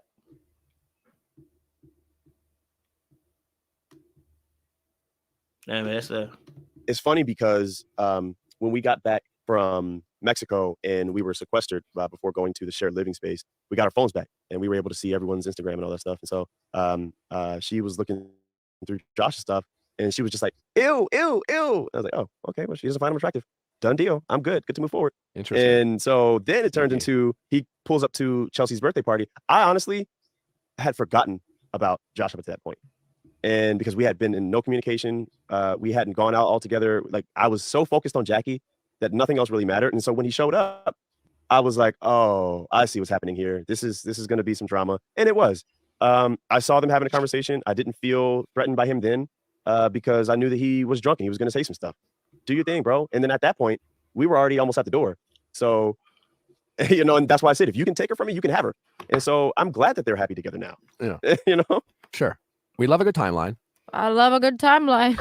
There's been a lot of debate online, even by Jackie, because Jackie was all defensive up in her post or whatever she was putting it out there. She blamed editing on the timeline, and that, you know, in terms of letting The you coffee know, date didn't happen when it did. Yeah. But then when she was ending things with but you, when she she was said, ending with you, she made it very clear to you that she had met up with Josh. Yeah. I think looking back on it, I think she may have been recalling meeting him at the party. Although she had told me everything She that said he's very specifically, we met up. no, Not, she said I just saw Josh. And so I think what that meant was that was her first time seeing him in person. okay. And so I think that it is unfortunate that whatever the internet is saying, it's like she's getting berated for it. But you know, at the end of the day, they got to tell a story. And so Sure. that made the most sense to put that there to kind of weaponize that against her. I don't really remember what that timeline was. I have my own theories, but What are your theories? I mean, my theory is that they Chelsea's party was on a Wednesday, the tux fitting and the dress shopping was on a Friday, and I had a theory that they met that Thursday because we were supposed to film on that Thursday, but she skated. She said that she had to go and see her dad in the hospital. He had fell and hit his head, and I was, oh shoot, yeah, go do your thing, go off and do your thing. But then later on, I'm like, oh well, you came in the house, didn't say anything to anybody. Okay, cool. You go upstairs and you grab makeup and hair gel and a brush. Okay, cool. But you're gonna go see your dad in the hospital. Hope he's okay. And I pray that she didn't. That's not a lie. But that sounds very sussy.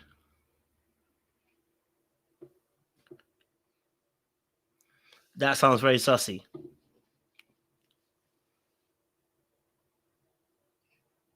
Is it, Penny? I'm assuming they met before. Because there's no way you meet for the first time and you end up kissing like that first time. No. They've met before. They've had conversations before. Just a dash of edge. But yeah, they've definitely met before. Definitely met before. That for me was clear. I saw that. I said, nah, they've met before. You know what I mean? The fact he's asking her, does he know that you're meeting me? I said, nah, this is new. You know what I mean? So yes, it sounds like she was using her father as an excuse. But you wonder if maybe that was maybe totally transparent on her part. The whole filming at the coffee shop, I do actually know for a fact that they did meet the day after the tuck, and for a fact 100%. They filmed that, but They we don't filmed know. that, but we don't know, right? We don't what know if they they were met doing. or whatever beforehand. They could have been texting, calling. Yeah, you guys, that's the thing about Love Is Blind is that y'all live in the same city. Yeah. When you're on The Bachelor, for example, the whole show is one big bubble. Where Love Is Blind, like I don't know, half of the show is a bubble, but half of the show is you guys living your life. Yeah. You know, doing your thing, and then you guys film in between your life. Yeah. So she could have been doing literally anything with Josh. No, 100%. And so if that was her prerogative to explore that, fine. And the way that it ended, I think it doesn't matter. In my opinion, it doesn't matter if it was a day before or the day after or 3 days after, whatever. It doesn't matter. You literally just broke up with me and you're kissing another guy, accepting his advance to be his girlfriend after so that I meant nothing to you then. She certainly acted this up. I meant nothing to you. Yeah. Okay. And that's why I asked for the ring back. Yeah, let's get into the ring. Yeah. What the hell was she talking about? At what point? At the reunion? Marshall's like, when? The whole ring. Well, first, when she said she's not going to give it back to you because when she accepted it, she meant it. What was going on in your head? Because and do you guys get to keep, like, because in Bachelor World, you don't get to keep. I heard if you don't last a certain period of time. You guys get to keep the rings. I mean, yeah. So there's a little fight. Ring. Let me be incredibly clear. Let me clear this up. I did not pay for the ring. Period. No, yeah. None of us paid for the ring. And so I did not ask her for the ring back for monetary gain or monetary value. I asked for it back because it was sentimental value. It meant something to you. It meant something to me. Yeah. You're throwing this away. That shit means nothing to you. Give it back. You don't deserve it. What were you going to do the ring? No, let's be real now. We know, listen, can we be honest? Okay. Right? Can we be honest? Yeah. When you say give me back the ring, you know exactly what you did. Okay. We know exactly what you're doing. All right. So, you disappeared for 2 days. You came back. She ended up meeting him. But let me be real with you. Listen, let's be honest. You ain't asking for that ring back because of sentimental value, because you didn't buy it. You didn't buy it. Just be honest. You didn't want to give it to her. You didn't want her to have it because you were annoyed. You're annoyed because and even look, when you buy something for somebody, when you buy something for someone, like a gift or whatever, and you're angry. Let's say, for instance, you're angry, they did something to you, or you break up like right after, and give me that back. Why? Because you're angry. You feel they don't deserve it, but it's petty. That's the reality. It's petty. So what would you do if you took it back? Right? Now his one is petty. What does it mean for her? What does that mean for her? What if she keeps the ring? What does that also mean for her? That's also saying something. That's why I said when I explained it about the ring, I said a ring means more than just a ring for her. It's a symbolism. But if she's kept it, then that's the issue.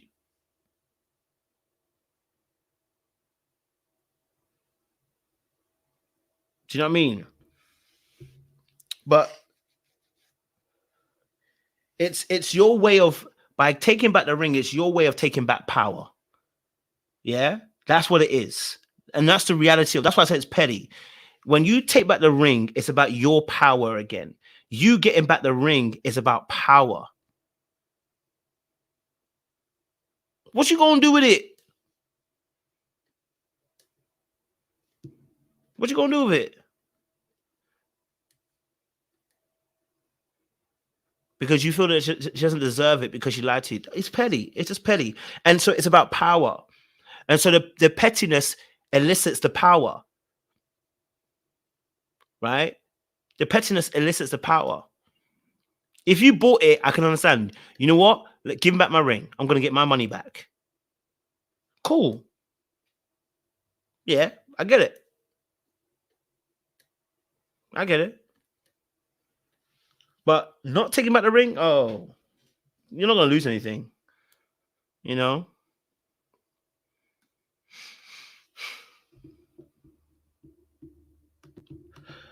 To keep that. Because it felt like she might say, go pawn it and monetize your pain. Mm-hmm.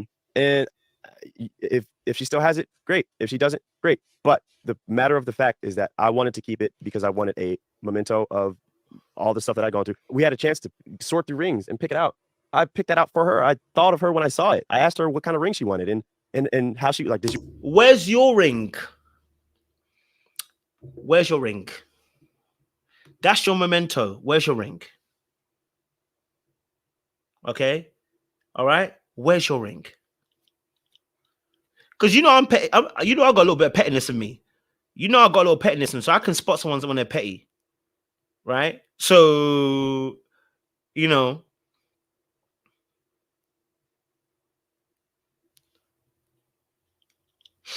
yeah, I know it's a petty move. If I ask for that ring back. It's a petty move, right? It's a petty move. So, memento, where you got a ring, so use your ring as a memento. You don't need her ring to complement it. Oh, that's fair. He doesn't even have one. Then he'll be okay. Let him use the video footage.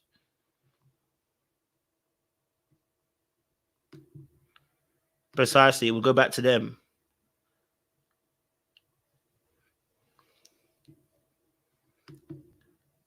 And so that's Esther, and that's the reason why he wants the ring back.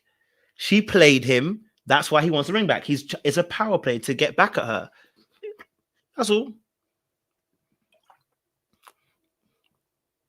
He just came out and said that, look, I was being petty. I was hurt. I wanted something to get back at her with. That's the reality. Mm-hmm. That's the reality. I was petty. I wanted to get back at her. I wanted to show her that, you know what, I was hurt and I wanted her to hurt the same way I was hurting. That's the reality. You know? But she knows why she's keeping a ring. I don't agree with her. All right?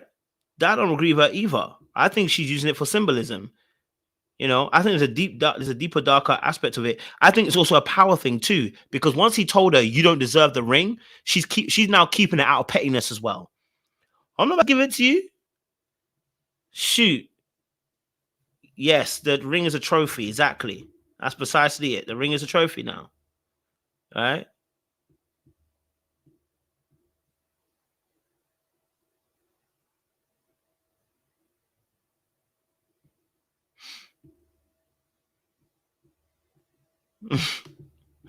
Hey, listen, Josh got to figure that out, boy, because he's in a dark place. Do you want a gold band? I had to ask the ring people because the picture, well, the first ring that I saw was in white gold. She wanted it in yellow gold.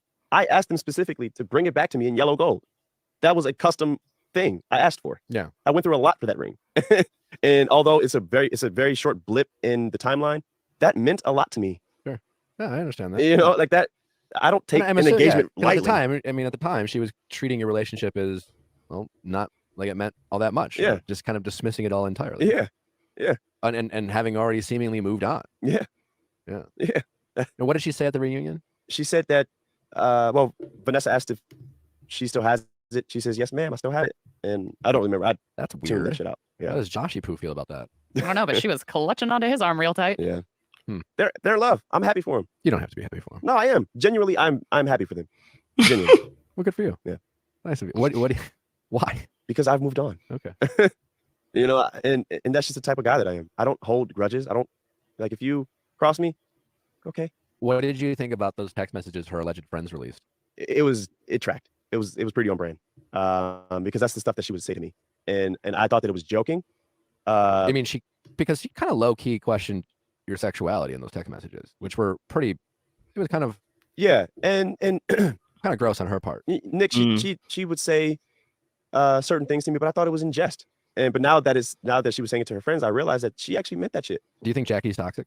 She has toxic tendencies, toxic traits, yeah. But I don't think that she's a 100% toxic person. Do you think she It's okay to say she's toxic, bro. I understand, but you're a nice guy, so you won't say it. I get it. Okay, he's a nice guy, he won't say it, but he knows she had a toxic. Okay, all right, he knows she's toxic. you know. But Jay Vickers, she was never going to ask that question because she didn't want to. She didn't want him to see. She didn't want to make the couple seem like they're broken or they're not good. All right, so that's the reason why.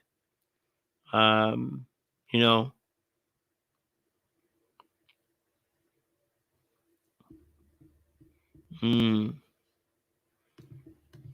Recognizes her toxicity. What do you think makes someone toxic?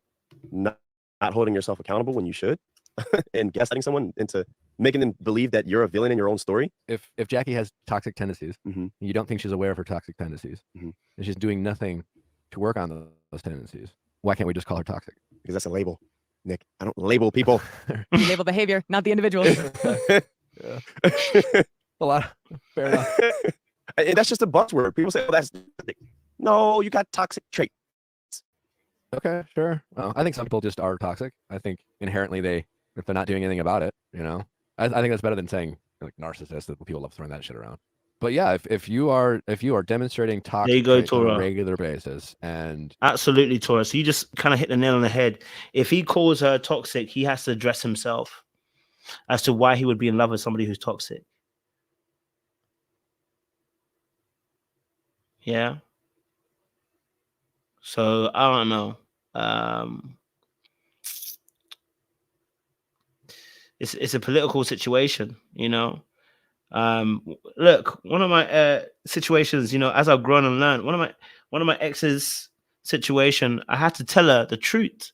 I said, you have X, Y, and Z behaviors. You don't sort that out, you're gonna have issues in the future.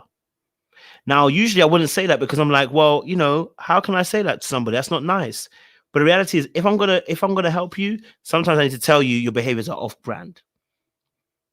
Now, you may hate me in that moment and you may dislike me, but that was off-brand. Okay, that was off-brand. All right, so you know, we gotta let you know that was off-brand. Those behaviors that you're doing, they're toxic. Those behaviors that you're doing are inappropriate. Those behaviors you're doing are causing issues in relationships. Sometimes you have to be the bad guy. Sometimes you have to be the bad guy and you have to say the truth, but the truth will set them free. And it's okay. Someone said that Marshall definitely called Jackie a trans for sure. I think he did. I'm sure he did. He's got the listen, and I'm not even mad at it. I just know that, you know, he petty, she rude. He gave her the petty back shot. That sounds you wrong, are but constantly finding excuse for your behavior while simultaneously finding reasons to blame other people to justify your own actions, and there is a pattern there, then I personally, just me personally, I would see that person as toxic. And we can get into the semantics of whether they're toxic or they have toxic traits, but I would just be like, I don't want to fuck with that person. If I had to They're label, not good for me to be around. If I had to label it, I would say she's unwilling. She's an unwilling person, unwilling to accept her traits, accept her flaws, and hold herself accountable. If I could label her, I think unwilling is probably the best I would use. Unwilling. Very generous. Nice guy, Marshall. Well, thank you, Nick. What has this experience taught you about yourself that makes you realize you have things to work on? Yeah, I mean, we talked about a little bit of it, and you know, that Bob the Builder trait, can't have that shit anymore. Oh, Captain Save 'em all, can't save them all. Yeah. Oh, and one of the biggest lessons that I learned is that I can only control and regulate myself and my emotions. And thank you. See, he said it right there for us. He a Bob the Builder. He a Builder Bear Boo. He a Captain Save 'em all. I told you. You know, I told you. Like he one of them people. Yeah, he knows. Okay, the reality is he's a Bob the Builder guy. Okay. Now everybody's so silly. She's eating them pancakes like she's about to go for playoffs. But you know, for real. Yeah, he's a Builder Bear Boo, and he knows that now. You know, and he can tell that means there's things that he needs to change and things that he needs to be aware of. You know what I mean? So hopefully now that will bring change. He's in therapy as well, so he did say that as well, but that's a bit later on. But you know, someone said Mason Marshall. You know, so you know, we like to see that, man. You know, he admits that later on. He actually admits that he's manipulative later on. So he did actually take them accountability there as well. Can't worry or even give a fuck about what other people think, you know? Yeah. And how they're feeling. Yeah. How are going forward in a dating situation, how do you feel like you're going to recognize someone that you are attracted to that might need a little bit more fixing than they should? You know, like how are you going to recognize that going forward? Because I can tell you from personal experience, like it's in your blood, man. And my guess is in the future, whether you're aware about it or not, there'll just be something about people that you're attracted to, your ability to help them out, you know? So how do you feel like you're going to be able to recognize that? Listening to them, and there's certain buzzwords that people throw out who are actively working on themselves. Healing, healed is a big one. If they're in therapy, green flag. Are you in therapy? I have been in therapy, yeah. What else? Just taking what they say, and when someone shows you who they are, believe them. Yeah. Maya Angelou. I feel like Marshall should do something on the Calm app. I was like, that was beautiful. Read me a story. In a world. I am kind of curious about Brett. And I just know that was a really close friendship. And so from your vantage point, it seemed like, you know, we almost didn't talk about Brett and Tiffany because they were just so exemplary in all of these ways. And it was just such a beautiful relationship. And it was like, what kind of shit is there to start out this? Like zero. And so I'm curious, like, just from your perspective, like, were there any points where that relationship maybe had growing moments or trials and tribulations that they navigated together? Or kind of like, what was it like from your perspective? Yeah, man, Brett and Tiffany are the example. They had navigated their normal relationship ebb and flow masterfully. They didn't involve anyone else. Whatever they dealt with. And if they wanted to talk about it, they talked about it. And so I don't really know if they had any like points of contention, but I do know that Tiffany moving from Seattle to Portland was a issue. Not a big issue, but it was a big part of their story. And the way that Brett handled it, I think he should teach a masterclass on making someone feel safe and heard. Brett is quite literally he's iconic in my mind. He's my big brother, and I look up to him in those moments because of the grace that he gave himself and Tiffany. Well, there was that moment where Tiffany was being emotional. We talked about this on a recap, and most people, and I would include myself, and certainly in the past, would have tried to find solutions. Bob the Builder had. And your boy just listened. He just sat there. He said nothing. He was just there and supportive, and like that's kind of the energy I was talking about earlier. And I think it's not instinctual for a lot of us guys to do that. Yeah. Brett is a stone cold killer. Brett has, you know, I'd be curious to ask him where he learned that, if that's always been something that he has done, but he's clearly demonstrated an ability to not always feel the need to fix or explain or problem solve, but rather just be there in support. Yeah. Yeah. 100%. Can you explain to me, Kwame? Man. Because as a man, looks like he hates his wife. No. Kwame, I'm just watching TV. Yeah, man. I know. Looks like he hates his wife. There was a lot that went into Kwame and Chelsea's relationship. I think in watching the show back and seeing the conversations that he had with Micah, like Paul's my guy. I'm just like, I want to get. You know? Yeah, no, I say the hand placement. It's like it is an instinct. It's like that's not part I want to get to. Yeah, gotta go higher. Guys, stop touching women. And we're dating, but like they can't right now. Okay, so listen to this, guys. I mean eggs, by the way.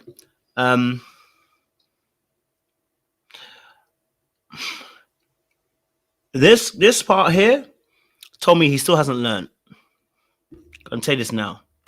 This part here tells me he still has not learned his manipulative, nice guy tendencies. This section of the thing tells me he has not learned from his manipulative tendencies. You know, so we're gonna tap in and hear. Okay, listen to this. And listen, I would understand why your head and heart is where it's at. Yeah. But I'm just saying, like, are you emotionally available or are you not emotionally available to the people you're seeing right now? Oh, I'm always going to be emotionally available. We've talked about all of that. However, it's just navigating this world and being a regular person 4 weeks ago or how many weeks ago. I'm always going to be emotionally available. But are you available right now, sir? I'm always going to be emotionally available. But are you available right now, sir? Keep listening. Being transitioned into a not so person, it's difficult. I hear you. Yeah, it's very difficult, and so I don't know how to navigate that right now. And so I don't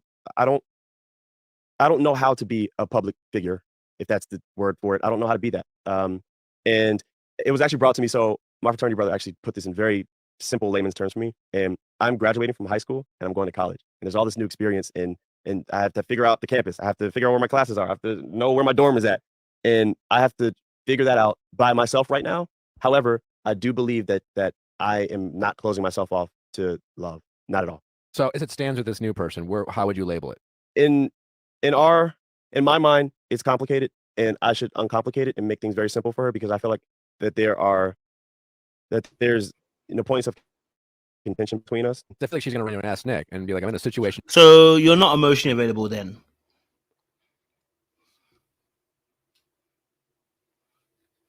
So you're not emotionally available, right? He's not emotionally available. You're not emotionally available, sir. You're not emotionally available. Okay, so that's the reality. Relationship with this guy. Yeah. With this You know, reality I star. really Yeah. like him. Yeah, he's gone through a lot, and she's spent all this time like We empathizing literally with had an you. Ask That's Nick it. caller of someone we- who's been on a reality show. And she's the same. Like, And that's one of the biggest points for me is I don't know how to navigate being so public. It's like I'm exposed and like I don't know if I want to be in an exposed relationship with someone that I met in private. I could see if I had gone the distance with Jackie and we were in a relationship now. We both signed up for that, but I met this woman in private and she's a very private person. And so I don't know how to navigate that with her quite yet. And I don't even know how to navigate myself. So I'm putting myself first. well, that's great. Yeah. So can I offer you some advice? Yes, please. I would just communicate that with her very directly, and then I wouldn't. You know how in like dating situations, we're like, hey, listen, I'm just going through a lot right now, and I'm dealing with. I need to work on myself, and then we think us letting them know that is enough, but it isn't, because then they'll say, well, I want to be there for you. If you know that you need to work on yourself, and like, because she's not going to fix you, right? You know what I'm saying? Yeah. She can't. She didn't go through this experience with you, right? Right. So if you know that you need to work on yourself, and and which is normal, you need to take some time to process. Like you kind of have to be the bad guy. You kind of have to say, like, right now, I'm literally not. You can't leave the door open for them to kind of come and go. Yeah. And because you're like, hey, well, I told them that I need to take things slow. Yeah. I told them that I'm not ready right now, It's and they manipulative. keep showing up. So it's like not on me. Yeah. It's I very just think manipulative, you need to be the one who says, I really can't right now. Yeah. And it's because, and I don't want to lead anyone on. Yeah. And you kind of have to be the bad guy, so to speak. Because otherwise it turns into like, it's a situationship waiting to happen. And she's going to think of you as a fuck boy. Yeah. And she's going to make a TikTok 6 months from now. Yeah. But it's tough. I get where you're at. So here's a real thing. Listen. Let's keep it a buck and real. All right. Let's keep it a buck and real. He's got to tell her the truth. Listen, I'm not interested in a relationship right now. If we want to mess around, we can mess around. I'm not advising that as a Christian perspective. I'm just advising that as somebody who's talking about relationships in general. But from a relationship standpoint, if you're gonna do this, hey, listen, look, I'm not interested in a relationship, but I'm interested in a physical relationship with you. How do you feel about it? This person said they're down to it, they're down to it. If they're not, you walk away, because clearly you're not ready for an emotional relationship, because the reality is there are a lot of women probably coming for you, and you're weighing up your options. That's the reality. Okay. All right. That's the reality. Okay. There's a lot of women coming your way, and it's making it complicated. That's the truth. Now it's got nothing to do with you being more public. It's got the fact that now you're more public. There are plenty women. Okay. Plenty women. There are plenty women that are coming your way. Okay. So that's what you really need to be doing, and be like, hey, let me let you know this is what I'm about. This is what I'm in. Okay. It's what it is. All right. That's what it is. I just want to keep it a buck. I told you look, we did a video, me and Laturius Whitfield, we spoke about this. Don't be lying to these women. Just be real. Listen, I don't see a future with you right now, but what I see right now is a present. Okay? I don't see a future, but I see a present right now. Okay? All right? That's all. And you just let her know, listen, hey, look, I'm not trying to be in any relationship right now at all. None. I'm talking to other women too. Okay? All right? I'm talking to other women too. Just let's be honest. I ain't got time. I won't lie to you. But hey, I'm not here to be your husband. Sorry. I'm here to play. You down to play? Oh, okay, cool. I don't lie to you. You know what I mean? I don't lie to you. So But this is all to do with the fact, again, when you're a nice guy, not a good guy, you're failing to institute boundaries. You're afraid of being scared. Okay? You're afraid of being scared. You're afraid of being called a bad guy. Okay? You're scared of being a bad guy. That's the reality. But I think in a lot of situations, we see these with like a lot of dating situations, especially with guys, where they think they're being upfront, and in a way they are, but they use that upfrontness as an excuse to allow that person to still try in a situations where deep down it's not worth them trying. Yeah, that's real. Yeah, that's real. I appreciate that. So just yeah, I appreciate that. Protect yourself. All right, we do this thing called texting office hours. We have people call in, write in, and for the sake of time, we're just going to read you a written. Well, that's the end of it. So yeah. You know, reality is, look, after I've been direct and told you the truth, that's up to you. If you decide you want to move mad with it, I can't do anything. You know, so listen, you know, you lot are mad with the preferences. You know, if you move mad with it, I can't do anything about it. It's up to you from there on out. So, you know, you got to take responsibility for your actions. If I tell you the truth about what I'm on, you feel me? But yeah, no, he's gonna have something he has to sort out himself. So he's gonna have to look at that, ask him the real question in terms of you know, what he wants to do. But old girl, don't play with old girl, it seems like, because they said they don't want to see her come up on their feeds talking about some guy did her dirty. So you've been warned, my guy. You've been warned, my guy. So it's tough in the dunya. Hit me. All righty. Summer breeze. It makes me feel fine. All righty. But listen, so there was some text that was sent out, but I think someone sent me the link for one, but pictures for it, but I think I've missed where it is. So I don't know where it is now. I can see if I can find it, but I don't know if I can find the tweets for it.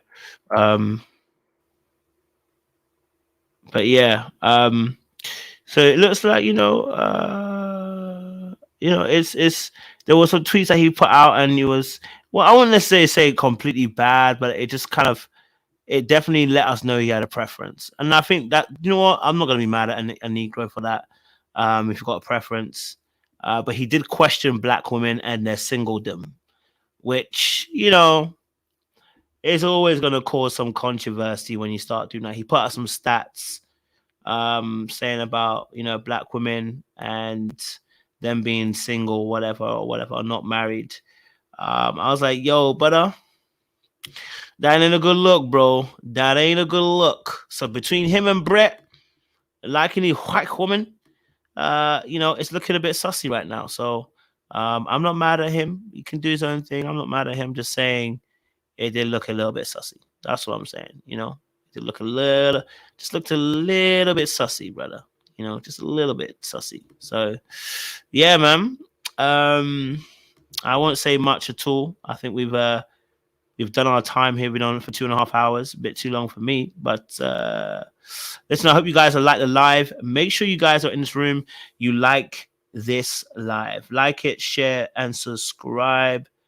Oh no, I mean Brett. Between him, Brett, and Kwame, white woman seemed to be the order of the day. Because Brett also said the person that he liked after Tiffany was Brandy. So,